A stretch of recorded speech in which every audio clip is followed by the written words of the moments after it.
ಸ್ನೇಹಿತರೆ, ಪೊನ್ನಿಯಿನ್ ಸೆಲ್ವನ್ ವಿಶೇಷ ಕಾರ್ಯಕ್ರಮ ಭಾಗ 4ಕ್ಕೆ ನಿಮಗೆಲ್ಲ ಸ್ವಾಗತ ಮಾಡ್ತಾ ಇದ್ದೀನಿ. ಸ್ನೇಹಿತರೆ ಈ ಕತೆಗೆ ಸಂಬಂಧಪಟ್ಟಂತಹ ಎಷ್ಟೋ ವಿಷಯಗಳನ್ನು ನಿಮ್ಮ ಜೊತೆಗೆ ಹಂಚ್ಕೋತಾ ಬರ್ತಾ ಇದ್ದೀನಿ. ಸೊ ನನ್ನ ಕೈಲಾದಷ್ಟು ಸಿನಿಮಾ ಬರೋವರೆಗೂ ನಿಮ್ಮ ಜೊತೆಗೆ ಈ ಕತೆಗೆ ಸಂಬಂಧಪಟ್ಟಂತಹ ವಿಷಯಗಳನ್ನು ನನ್ನ ಕೈಲಾದಷ್ಟು ನಿಮ್ಮ ಜೊತೆಗೆ ಹಂಚ್ಕೋತಾ ಬರ್ತಾ ಇರ್ತೀನಿ. ಬಿಕಾಸ್ ಇದು ಕೇವಲ ಒಂದು ಕತೆ ಅಲ್ಲ ಅಥವಾ ಒಂದು ಕಾದಂಬರಿ ಅಲ್ಲ, ಇದು ಒಂದು ಚಿತ್ರ ಅಲ್ಲ, ಇದು ನಿಮ್ಮೆಲ್ಲರ ಹೆಮ್ಮೆ ಅಂತ ಹೇಳೋದಕ್ಕೆ ಇಷ್ಟಪಡ್ತೀನಿ. ಬಿಕಾಸ್ ನಮ್ಮ ಪೂರ್ವಜರ ಇತಿಹಾಸವನ್ನು ಆಧಾರವಾಗಿಟ್ಕೊಂಡು ಅದಕ್ಕೆ ನಮ್ಮ ಕಲ್ಕಿ ಕೃಷ್ಣಮೂರ್ತಿ ಅವರು ಅವರ ಕಲ್ಪನೆಯನ್ನು ಮಿಶ್ರಣಗೊಳಿಸಿ ಬರೆದಂತಹ ಸಾಗರದಂತಹ ಐತಿಹಾಸಿಕ ಹಿನ್ನೆಲೆಯಿರ್ತಕ್ಕಂತಹ ಮಹಾಕಥೆನೇ ಈ ಪೊನ್ನಿಯಿನ್ ಸೆಲ್ವನ್. ಸ್ನೇಹಿತರೆ, ಸೊ ಇಷ್ಟೆಲ್ಲ ವಿಶೇಷತೆಗಳು ಇರ್ತಕ್ಕಂತಹ ಪೊನ್ನಿಯಿನ್ ಸೆಲ್ವನಲ್ಲಿ ಕನ್ನಡಿಗರು ಕೂಡ ಹೆಮ್ಮೆ ಪಡುವಂಥ ವಿಷಯಗಳು ಕೆಲವೊಂದಿದೆ ಸ್ನೇಹಿತರೆ. ಬಿಕಾಸ್ ಈ ಒಂದು ಪೊನ್ನಿಯಿನ್ ಸೆಲ್ವನ್ ಕಥೆ ನಡೆಯುವಂಥ ಕಾಲಘಟ್ಟದಲ್ಲಿ ರಾಷ್ಟ್ರಕೂಟರು ತುಂಬಾ ಕಾಂಪಿಟೇಷನ್ ಕೊಡ್ತಾಯಿದ್ರು. ಅಂದರೆ ರಾಷ್ಟ್ರಕೂಟರು ತುಂಬಾ ಕಾಂಪಿಟೇಷನ್ ಕೊಡ್ತಾಯಿದ್ರು ಚೋಳರಿಗೆ ಸ್ನೇಹಿತರೆ. ಬಿಕಾಸ್ ರಾಷ್ಟ್ರಕೂಟ ಸಾಮ್ರಾಜ್ಯ ಕೂಡ ಆಗಿನ ಒಂದು ಕಾಲಘಟ್ಟದಲ್ಲಿ ಬಲಿಷ್ಠವಾಗಿ ಬೆಳೆದು ನಿಂತಿರುತ್ತೆ. ಅದರಲ್ಲೂ ರಾಷ್ಟ್ರಕೂಟರು ಅಂತ ಹೇಳಿದ ತಕ್ಷಣ ಕನ್ನಡಿಗರೆಲ್ಲ ಹೆಮ್ಮೆ ಪಡಬೇಕು. ಬಿಕಾಸ್ ರಾಷ್ಟ್ರಕೂಟರು ಅಂತ ಹೇಳಿದ ತಕ್ಷಣ ನಮಗೆಲ್ಲ ನೆನಪಾಗುವಂತಹ ರಾಜರು ಯಾರಪ್ಪ ಅಂತಂದರೆ ಮುಖ್ಯವಾಗಿ ನೃಪತುಂಗ ಆಗಿರ್ಬೋದು, ಮತ್ತು ಮೂರನೇ ಕೃಷ್ಣ ಅವರಾಗಿರ್ಬೋದು. ಇವರೆಲ್ಲ ನಮಗೆ ನೆನಪಾಗ್ತಾರೆ. ಇವರು ಮಾಡಿರ್ತಕ್ಕಂತಹ ಸಾಧನೆಗಳನ್ನು ನಾವು ಮರೆಯೋದಕ್ಕೆ ಸಾಧ್ಯ ಇಲ್ಲ ಸ್ನೇಹಿತರೆ. ಸೊ ಈ ಒಂದು ಕಥೆಯನ್ನು ಯಾರೆಲ್ಲ ಈಗ ಕಂಪ್ಲೀಟಾಗಿ ಕೇಳಿ ಮುಗಿಸಿದ್ದೀರೋ ಅವ್ರಿಗೆ ಮಾತ್ರ ಈ ಒಂದು ವಿಶೇಷ ಕಾರ್ಯಕ್ರಮದಲ್ಲಿ ಹೇಳುವಂಥ ವಿಷಯಗಳು ಅರ್ಥ ಆಗುತ್ತೆ ಸ್ನೇಹಿತರೆ. ಸೊ ಕಥೆಯನ್ನು ಯಾರೆಲ್ಲ ಇನ್ನೂ ಕೇಳೋದಕ್ಕೆ ಶುರು ಮಾಡಿಲ್ವೋ ದಯವಿಟ್ಟು ಇವತ್ತಿನಿಂದನೇ ಕಥೆಯನ್ನು ಕೇಳೋದಕ್ಕೆ ಶುರು ಮಾಡಿ. ಬಿಕಾಸ್ ಚಿತ್ರ ಬೇರೆ ಬರ್ತಾ ಇದೆ. ಚಿತ್ರಮಂದಿರಕ್ಕೆ ಹೋಗಿ ಕನ್ನಡ ವರ್ಷನಲ್ಲಿ ಕನ್ನಡಿಗರು ಈ ಒಂದು ಚಿತ್ರವನ್ನು ನೋಡಬೇಕಾದ್ರೆ ಯಾವುದೇ ಕನ್ಫ್ಯೂಷನ್ಸು, ಗೊಂದಲ ಇಲ್ಲದೆ ಚಿತ್ರದ ಸ್ವಾರಸ್ಯವನ್ನು ಎಂಜಾಯ್ ಮಾಡಬೇಕು ಬೆಳ್ಳಿ ಪರದೆ ಮೇಲೆ. ಸೊ ಹಾಗಾಗಿನೇ ನಾನು ಈ ಕಥೆಯನ್ನು ಸಿಂಪಲ್ಲಾಗಿ ಸಂಕ್ಷಿಪ್ತವಾಗಿ ನನ್ನದೇ ಆದಂತಹ ಚಿತ್ರಕಥೆಯಲ್ಲಿ ಸಂಚಿಕೆಗಳ ಮುಖಾಂತರ ಇದೇ ಯೂಟ್ಯೂಬ್ ಚಾನಲ್ನಲ್ಲಿ ನಾನು ನಿಮಗೆ ಎಕ್ಸ್ಪ್ಲೈನ್ ಮಾಡಿಕೊಟ್ಟಿದ್ದೀನಿ ಸ್ನೇಹಿತರೆ. ಆ ಎಲ್ಲ ಸಂಚಿಕೆಗಳ ಪ್ಲೇಲಿಸ್ಟ್ ಲಿಂಕನ್ನು, ಪೊನ್ನಿಯಿನ್ ಸೆಲ್ವನ್ ಕಥೆಯ ಎಲ್ಲ ಸಂಚಿಕೆಗಳ ಪ್ಲೇಲಿಸ್ಟ್ ಲಿಂಕನ್ನು ಇದೇ ವಿಡಿಯೋ ಡಿಸ್ಕ್ರಿಪ್ಷನಲ್ಲಿ ಕೊಟ್ಟಿದ್ದೀನಿ. ದಯವಿಟ್ಟು ಯಾರೆಲ್ಲ ಕತೆ ಕೇಳದೇ ಇರೋರು ಏನಾದರೂ ಈ ವಿಶೇಷ ಕಾರ್ಯಕ್ರಮವನ್ನು ನೋಡ್ತಾ ಇದ್ದರೆ ದಯವಿಟ್ಟು ಈ ಕೂಡಲೇ ಆ ಲಿಂಕನ್ನು ಒತ್ತಿ ನೀವು ಪೊನ್ನಿಯಿನ್ ಸೆಲ್ವನ್ ಇಂಟ್ರಡಕ್ಷನ್ ವಿಡಿಯೋಯಿಂದ ಕೇಳೋದಕ್ಕೆ ಶುರು ಮಾಡಿ ಸ್ನೇಹಿತರೆ. ನಂತರ ಕಥೆಯನ್ನು ಮುಗಿಸಿದ ನಂತರ ನೀವು ಈ ವಿಶೇಷ ಕಾರ್ಯಕ್ರಮಗಳನ್ನ, ಅಂದರೆ ಈ ವಿಶೇಷ ಕಾರ್ಯಕ್ರಮದ ಸರಣಿ ವಿಡಿಯೋಸ್ನ ನೋಡೋದಕ್ಕೆ ಶುರು ಮಾಡಿ ಸ್ನೇಹಿತರೆ. ಸೊ ಈಗ ನಾನು ವಿಷಯಕ್ಕೆ ಬರ್ತೀನಿ ಸ್ನೇಹಿತರೆ. ಬೇಟೆಯ ಮಂಟಪದಲ್ಲಿ ಆದಿತ್ಯ ಕರಿಕಾಲನವರು ನಿಗೂಢವಾಗಿ ಕೊಲೆ ಆಗ್ತಾರೆ. ಇದು ಎಲ್ರಿಗೂ ಗೊತ್ತಿರುತ್ತೆ. ಪೊನ್ನಿಯಿನ್ ಸೆಲ್ವನ್ ಕತೆ ಕೇಳಿದಂಥ ಪ್ರತಿಯೊಬ್ಬರಿಗೂ ಗೊತ್ತಿರುತ್ತೆ. ಆದರೆ ಅವರು ಕೊಲೆ ಆಗೋದಕ್ಕಿಂತ ಮುಂಚೆ ಕೆಲವು ನಿಮಿಷಗಳು ಅಂತ ಹೇಳೋದಕ್ಕಿಂತ ಹೆಚ್ಚಾಗಿ ಅವರು ಕೊಲೆ ಆಗೋದಕ್ಕಿಂತ ಮುಂಚೆ ಆದಿತ್ಯ ಕರಿಕಾಲನವ್ರಿಗೂ ಮತ್ತು ನಂದಿನಿ ದೇವಿಯವರ ನಡುವೆ ಒಂದಷ್ಟು ಮಾತುಕತೆ ನಡೆಯುತ್ತೆ. ಅಂದರೆ ವಾದ ವಿವಾದಗಳು ಅಥವಾ ಅವ್ರ ಮಧ್ಯೆ ನಡೆಯುವಂತಹ, ಅವರ ನಡುವೆ ನಡೆಯುವಂತಹ ಆ ಸಂಭಾಷಣೆಗಳು ಅಷ್ಟು ಚೆನ್ನಾಗಿ ಪದಗಳ ಮುಖಾಂತರ ನಮ್ಮ ಕಲ್ಕಿ ಕೃಷ್ಣಮೂರ್ತಿಯವರು ಕಟ್ಕೊಟ್ಟಿರ್ತಾರೆ ಸ್ನೇಹಿತರೆ ನಮಗೆ. ಅಂದರೆ ಆ ಒಂದು ಸಂದರ್ಭದಲ್ಲಿ ನಮ್ಮ ಆದಿತ್ಯ ಕರಿಕಾಲನವ್ರಿಗೆ ಒಂದು ರೀತಿ ಈ ಒಂದು ಅಡಿ ಷಡ್ವರ್ಗಗಳು ಅಂತ ಏನು ಹೇಳ್ತಾರೆ ಎಲ್ಲವೂ ಕೂಡ ಇರುತ್ತೆ ನಮ್ಮ ಆದಿತ್ಯ ಕರಿಕಾಲನವ್ರಿಗೆ. ಅಂದರೆ ನಂದಿನಿ ದೇವಿಯವ್ರ ಮೇಲೆ ಕೋಪ ಇರುತ್ತೆ, ಒಂದು ಕಡೆ ಪ್ರೀತಿ ಇರುತ್ತೆ, ಇನ್ನೊಂದು ಕಡೆ ಅಂದರೆ ನಂದಿನಿ ದೇವಿಯವ್ರ ಜೊತೆ ಇನ್ನಾದರೂ ನಾನು ನಂದಿನಿ ದೇವಿಯವ್ರನ್ನ ಈಗಲೂ ಕೂಡ ಕಾಲ ಮಿಂಚಿಲ್ಲ, ನಂದಿನಿ ದೇವಿ ಜೊತೆ ನಾನು ಒಂದಾಗ್ಬೋದು, ನಂದಿನಿ ದೇವಿನ ನಾನು ಮದುವೆ ಆಗ್ಬೋದು ಅನ್ನೋ ಒಂದು ನಂಬಿಕೆಯಲ್ಲಿ ಮಾತಾಡ್ತಾ ಇರ್ತಾರೆ. ಅಂದರೆ ಆ ಒಂದು ಸಂದರ್ಭದಲ್ಲೂ ಕೂಡ ನಂದಿನಿ ದೇವಿಯವ್ರ ಹತ್ರ ಹೇಳ್ತಾರೆ, ನಂದಿನಿ ನೀನು ಯಾತಕ್ಕೋಸ್ಕರ ಈಗ ಯಾಕೆ ನಾನು ನೀನು ಎಲ್ಲಾದರೂ ದೂರ ಹೋಗಿ ಚೋಳ ಸಾಮ್ರಾಜ್ಯವನ್ನೇ ಬಿಟ್ಟು ಎಲ್ಲಾದರೂ ದೂರ ಹೋಗಿ ಕಡಲನ್ನು ಸಮುದ್ರವನ್ನು ದಾಟಿ ಬೇರೆ ಬೇರೆ ದೇಶ, ಯಾವುದೋ ಬೇರೆ ದೇಶಕ್ಕೆ ಹೋಗಿ ಯಾಕೆ ನಾವು ಜೀವನವನ್ನು ಮಾಡಬಾರ್ದು? ನಾನು ಬರೋದಕ್ಕೆ ಸಿದ್ಧರಾಗಿದ್ದೇನೆ. ಚೋಳ ಸಾಮ್ರಾಜ್ಯ, ನನ್ನ ತಂದೆ, ನನ್ನ ತಾಯಿ, ನನ್ನ ಸಂಬಂಧಿಕರು ಎಲ್ಲರನ್ನೂ ಬಿಟ್ಟು, ನನ್ನ ಒಡ ಹುಟ್ಟಿದವರನ್ನೆಲ್ಲರನ್ನೂ ಬಿಟ್ಟು ನಾನು ನಿನ್ನ ಜೊತೆ ಬರೋದಕ್ಕೆ ಸಿದ್ಧರಾಗಿದ್ದೇನೆ. ಈ ಚೋಳ ಸಾಮ್ರಾಜ್ಯವನ್ನು ನಿನಗೋಸ್ಕರ ತ್ಯಾಗ ಮಾಡೋದಕ್ಕೆ ಸಿದ್ಧನಾಗಿದ್ದೇನೆ ಅಂತ ಹೇಳ್ತಾರೆ. ಇದನ್ನು ಕೇಳಿಸ್ಕೊಂಡು ನಮ್ಮ ನಂದಿನಿ ದೇವಿಯವರು, ಓಹೋ, ನೀವು ನನಗೋಸ್ಕರ ಚೋಳ ಸಾಮ್ರಾಜ್ಯವನ್ನೇ ಬಿಟ್ಟು ಬರೋದಕ್ಕೆ ಸಿದ್ಧರಾಗಿದ್ದೇನೆ, ಆದರೆ ನನ್ನನ್ನು ರಾಣಿಯನ್ನಾಗಿ ಮಾಡಿ ನೀವು ರಾಣಿಯನ್ನಾಗಿ ಮಾಡೋದಿಲ್ಲ. ಇದು ಯಾವ ನ್ಯಾಯ? ನಾವೆಲ್ಲ ರಾಣಿ, ನನ್ನಂಥವರು ರಾಣಿ ಆಗಬಾರ್ದು ಅಂತ ಕೇಳ್ತಾರೆ ಸ್ನೇಹಿತರೆ, ಒಂದು ರೀತಿ ಕೋಪ ಬರೋ ರೀತಿಯಲ್ಲಿ. ಆಗ ನಮ್ಮ ಆದಿತ್ಯ ಕರಿಕಾಲನವರು, ನಂದಿನಿ ಏನು ಹೇಳ್ತಾ ಇದೆಯಾ ನೀನು? ನೀನು ನನ್ನನ್ನು ನಿಜವಾಗ್ಲೂ ಪ್ರೀತಿಸಲಿಲ್ಲವೇ? ನನ್ನನ್ನು ಪ್ರೀತಿಸ್ತಾ ಅಥವಾ ಈ ಒಂದು ರಾಜ್ಯ, ಈ ಅಧಿಕಾರ ಇದನ್ನೆಲ್ಲ ಪ್ರೀತಿಸ್ತಾ ಇದೆಯಾ ನೀನು ಅಂತ ಕೇಳ್ತಾರೆ. ಆಗ ನಮ್ಮ ನಂದಿನಿ ದೇವಿಯವರು, ನಾನು ನಿಮ್ಮನ್ನು ಪ್ರೀತಿಸಿದ್ದು ಈ ರಾಜ್ಯ ಮತ್ತು ಇಲ್ಲಿ ರಾಣಿಯಾಗಿ ನಾನು ಮೆರಿಬೇಕು ಅಂತಾನೆ, ಮತ್ತು ಈ ಒಂದು ರಾಜ ಭೋಗ ಏನಿದೆ ಇದನ್ನೆಲ್ಲ ನಾನು ಅನುಭವಿಸ್ಬೇಕು ಅಂತಾನೆ ನಾನು ನಿಮ್ಮನ್ನು ಪ್ರೀತಿಸೋ ಹಾಗೆ ನಾಟಕ ಮಾಡಿದ್ದು. ಮತ್ತು ವೀರಪಾಂಡ್ಯನವರು ಕೂಡ, ವೀರಪಾಂಡ್ಯನವ್ರನ್ನ ನೀವು ಸಾಯಿಸೋದಕ್ಕೆ ಬಂದಾಗ ಅವ್ರನ್ನ ನಾನು ಕಾಪಾಡೋದಕ್ಕೆ ಬಂದಿದ್ದು ಕೂಡ ಈ ಒಂದು ಕಾರಣದಿಂದನೇ. ಅಂದರೆ ವೀರಪಾಂಡ್ಯನವ್ರನ್ನ ಪ್ರೀತಿಸ್ತೀನಿ ಅಂತ ಹೇಳಿದ್ದು ಕೂಡ ವೀರಪಾಂಡ್ಯನವ್ರನ್ನ ಪ್ರೀತಿಸಿದ್ರೆ ಪಾಂಡ್ಯ ಸಾಮ್ರಾಜ್ಯಕ್ಕೆ ರಾಣಿ ಆಗ್ಬೋದು ಅನ್ನೋ ಒಂದು ಕಾರಣಕ್ಕೋಸ್ಕರನೇ ಅವ್ರನ್ನ ನಾನು ಪ್ರೀತಿಸ್ತೀನಿ ಅಂತ ಹೇಳಿದ್ದು. ನನಗೆ ಯಾವತ್ತೂ ಕೂಡ ಈ ಒಂದು ರಾಜಭೋಗದಲ್ಲಿ ಬದುಕಬೇಕು ಅನ್ನೋ ಒಂದು ಆಸೆ ಇದೆ, ನಾನು ಓಪನ್ ಆಗಿ ಹೇಳ್ತಾ ಇದ್ದೀನಿ ಅಂತ ಹೇಳ್ತಾರೆ ಸ್ನೇಹಿತರೆ. ಅದಕ್ಕೆ ನಮ್ಮ ಆದಿತ್ಯ ಕರಿಕಾಲನವ್ರಿಗೆ ತುಂಬ ಕೋಪ ಬರುತ್ತೆ. ಅಯ್ಯೋ ರಾಕ್ಷಸಿ, ಏನೇ ಇಷ್ಟೊಂದು ವಿಷ, ಅಂದರೆ ವಿಷ ನಾಗಿಣಿ ಅಂತಲೇ ಹೇಳ್ಬೇಕು ನಿನ್ನನ್ನು, ಇಷ್ಟೊಂದು ವಿಷವನ್ನು ಮನಸ್ಸಿನಲ್ಲಿ ಇಟ್ಕೊಂಡಿದೆಯಲ್ಲ, ನಿನಗೊಂಚೂರು ಪ್ರೀತಿ ಅಂದರೆ ಕರುಣೆ ಇದು ಯಾವುದೂ ಇಲ್ವಾ ನಿನ್ನ ಕಲ್ಲು ಮನಸ್ಸಿನಲ್ಲಿ ಈ ರೀತಿ ಅಂದರೆ ಇಷ್ಟೊಂದು ವಿಷವನ್ನು ತುಂಬಿಕೊಂಡಿದೆಯಲ್ಲ, ಹೇಗೆ ಈ ರೀತಿ ವಿಷವನ್ನು ತುಂಬಿಕೊಂಡು ಬದುಕ್ತಾ ಇದೆಯಾ ನೀನು ಅಂತ ಕೇಳ್ತಾರೆ. ಆಗ ನಮ್ಮ ನಂದಿನಿ ದೇವಿಯವರು ಒಂದು ರೀತಿ ಅವರು ಒಂದು ರೀತಿ ರಿಯಾಕ್ಷನ್, ಅಂದರೆ ಒಂದು ರೀತಿ ಅವರು ಕೂಡ ಕೋಪದಲ್ಲಿ ರಿಯಾಕ್ಷನ್ ಕೊಡ್ತಾರೆ. ನಂತರ ನಮ್ಮ ಆದಿತ್ಯ ಕರಿಕಾಲನವರು ಮತ್ತೆ ಕೋಪದಿಂದ, ನನಗೆ ಗೊತ್ತು ಇದಕ್ಕೆಲ್ಲ ಕಾರಣ ಯಾರು ಅಂತ ನನಗೆ ಚೆನ್ನಾಗಿ ಗೊತ್ತು, ಆ ವಂದ್ಯದೇವನ್ ಬಂದು ನನ್ನ ಹತ್ರ ನಿನಗೆ ನನಗೆ ಒಂದು ರೀತಿ ಅಣ್ಣ ತಂಗಿ ಸಂಬಂಧ, ಸೊ ಹಾಗಾಗಿ ಅಂದರೆ ನಿನಗೆ ನನಗೆ ಅಣ್ಣ ತಂಗಿ ಸಂಬಂಧ ಇರೋದು, ಸೊ ಹಾಗಾಗಿ ನಂದಿನಿ ದೇವಿಯವ್ರನ್ನ ನೀವು ತಂಗಿ ಥರ ಭಾವಿಸ್ಬೇಕು ಅಥವಾ ಅಕ್ಕನೋ ತಂಗಿ ಥರ ಭಾವಿಸ್ಬೇಕು ಅಂತ ಅವನು ನನ್ನ ಹತ್ರ ಹೇಳ್ದ. ಅಂದರೆ ಮಂದಾಕಿನಿಯವರ ಮಗಳು ನೀನು ಅಂತ ಅವನು ನನ್ನ ಹತ್ರ ಹೇಳ್ದ. ಅದೆಲ್ಲ ಕಟ್ಟುಕತೆ, ಅವನ ಒಂದು ತಂತ್ರ ಅದು. ಅವನು ಹೇಳಿದ್ದೆಲ್ಲ ನಾನು ನಂಬೋದಿಲ್ಲ. ಅವನನ್ನು ನೀನು ಪ್ರೀತಿಸ್ತಾ ಇದೆಯಾ, ಅವನ ಜೊತೆ ನೀನು ಸಂಸಾರ ಮಾಡೋದಕ್ಕೋಸ್ಕರ ನನ್ನನ್ನು ಈ ರೀತಿ, ಅಂದರೆ ನನ್ನ ಹತ್ರ ಈ ರೀತಿ ಕಾರಣಗಳನ್ನು ಹೇಳ್ತಾ ಇದೆಯಾ. ಅವನು ಇಲ್ಲೇ ಎಲ್ಲೋ ಇರಲೇಬೇಕು, ಅವನು ಬಚ್ಚಿಟ್ಕೊಂಡು ನನ್ನನ್ನು, ಅಂದರೆ ಇದನ್ನೆಲ್ಲ ವೀಕ್ಷಿಸ್ತಾ ಇರ್ಬೋದು, ಹೇಳೋದಕ್ಕಾಗೋದಿಲ್ಲ. ಸೊ ಅವನನ್ನು ಇವತ್ತು ಬಿಡೋದಿಲ್ಲ ಅಂತ ಅಲ್ಲಿ ಹುಡುಕ್ತಾ ಇರ್ತಾರೆ, ಹುಡುಕೋದಕ್ಕಂತ ಹೋಗ್ತಾರೆ. ಅಷ್ಟರಲ್ಲಿ ವಂದ್ಯದೇವನ್ ಇರೋವಂಥ ಜಾಗದ ಹತ್ರ ಹೋಗ್ತಾರೆ. ಅಷ್ಟರಲ್ಲಿ ನಮ್ಮ ನಂದಿನಿ ದೇವಿಯವರು, ಅಂದರೆ ವಂದ್ಯದೇವನ್ ಅಲ್ಲಿ ಇದ್ದಾನೆ ಅಂತ ಗೊತ್ತಿಲ್ಲ, ಆಕಸ್ಮಿಕವಾಗಿ ಅಲ್ಲಿರ್ಬೋದಾ ಅಂತ ನಮ್ಮ ಆದಿತ್ಯ ಕರಿಕಾಲನವರು ಹೋಗ್ತಾರೆ ಸ್ನೇಹಿತರೆ. ಆಗ ನಮ್ಮ ನಂದಿನಿ ದೇವಿಯವರು ಮತ್ತೆ ಎಮೋಷ್ನಲ್ ಆಗಿ ನಮ್ಮ ಆದಿತ್ಯ ಕರಿಕಾಲನವರ ಕಾಲಿಗೆ ಬಿದ್ದು, ದಯವಿಟ್ಟು ಆ ರೀತಿ ಮಾಡೋದಕ್ಕೆ ಹೋಗಬೇಡಿ, ದಯವಿಟ್ಟು ನನ್ನಿಂದ ಇನ್ನೊಬ್ರು ಪ್ರಾಣ ಹೋಗೋದು ಬೇಡ, ಈಗ ಆಲ್ರೆಡಿ ನನ್ನಿಂದ ಒಬ್ರು ಪ್ರಾಣ ಹೋಗಿರೋದೇ ಸಾಕು, ದಯವಿಟ್ಟು ನಿಮ್ಮ ಕಾಲಿಗೆ ಬಿದ್ದು ಕೇಳ್ಕೊತೀನಿ, ದಯವಿಟ್ಟು ಬಿಟ್ಬಿಡಿ, ದಯವಿಟ್ಟು ಯಾರನ್ನೂ ನೀವು ಕೊಲೆ ಮಾಡೋದು ಬೇಕಾಗಿಲ್ಲ, ಇಷ್ಟೊಂದು ಆತ್ರ ಒಳ್ಳೇದಲ್ಲ, ಇಷ್ಟೊಂದು ಆವೇಶ ಕೋಪ ಇವನ್ನೆಲ್ಲ ಸ್ವಲ್ಪ ಕಂಟ್ರೋಲ್ ಮಾಡ್ಕೊಳ್ಳಿ, ದಯವಿಟ್ಟು ಬೇಡ ಅಂತ ಬೇಡ್ಕೋತಾರೆ ಸ್ನೇಹಿತರೆ. ಕಾಲಿಗೆ ಬಿದ್ದು ಬೇಡ್ಕೊಂಡು ನಂತರ ಎದ್ದು ನಿಂತ್ಕೊಂಡು ನಮ್ಮ ನಂದಿನಿ ದೇವಿಯವರು, ನೋಡಿ ದಯವಿಟ್ಟು ನಾನು ಹೇಳೋದನ್ನ ಕೇಳಿ, ನಾನು ಹೇಳಿದ್ದನ್ನೆಲ್ಲ ನೀವು ಸೀರಿಯಸ್ ಆಗಿ ತಗೋಬೇಡಿ, ನಾನು ಈಗ ಹೇಳ್ತಾ ಇದ್ದೀನಿ ಕೇಳಿ, ನನ್ನ ಎದೆಯನ್ನು ಸೀಳಿದ್ರೆ ನನ್ನ ಮನಸ್ಸಿನಲ್ಲಿ ನೀವೊಬ್ಬರೇ ಇರೋದು, ಬೇರೆ ಯಾರಿಗೂ ನಾನು ನನ್ನ ಮನಸ್ಸಿನಲ್ಲಿ ಜಾಗ ಕೊಟ್ಟಿಲ್ಲ, ದಯವಿಟ್ಟು ಇದನ್ನು ನಂಬಿ, ದಯವಿಟ್ಟು ನೀವು ವಂದ್ಯದೇವನವ್ರನ್ನೋ ಅಥವಾ ನನ್ನಿಂದ ಯಾರು ಸಾಯೋದು ಬೇಡ, ದಯವಿಟ್ಟು ನನ್ನಿಂದ ನೀವು ಯಾರನ್ನೂ ಸಾಯಿಸೋದು ಬೇಡ, ದಯವಿಟ್ಟು ಬಿಟ್ಬಿಡಿ, ಅಂದರೆ ಈ ಒಂದು ಆವೇಶ, ಈ ಒಂದು ಕೋಪವನ್ನೆಲ್ಲ ಕಂಟ್ರೋಲ್ ಮಾಡ್ಕೊಳ್ಳಿ, ದಯವಿಟ್ಟು ಶಾಂತರಾಗಿ ಅಂತ ಬೇಡ್ಕೋತಾರೆ ಸ್ನೇಹಿತರೆ. ಕಣ್ಣಲ್ಲಿ ನೀರು ಸುರಿತಾ ಇರುತ್ತೆ ನಂದಿನಿ ದೇವಿ ಅವ್ರಿಗೆ.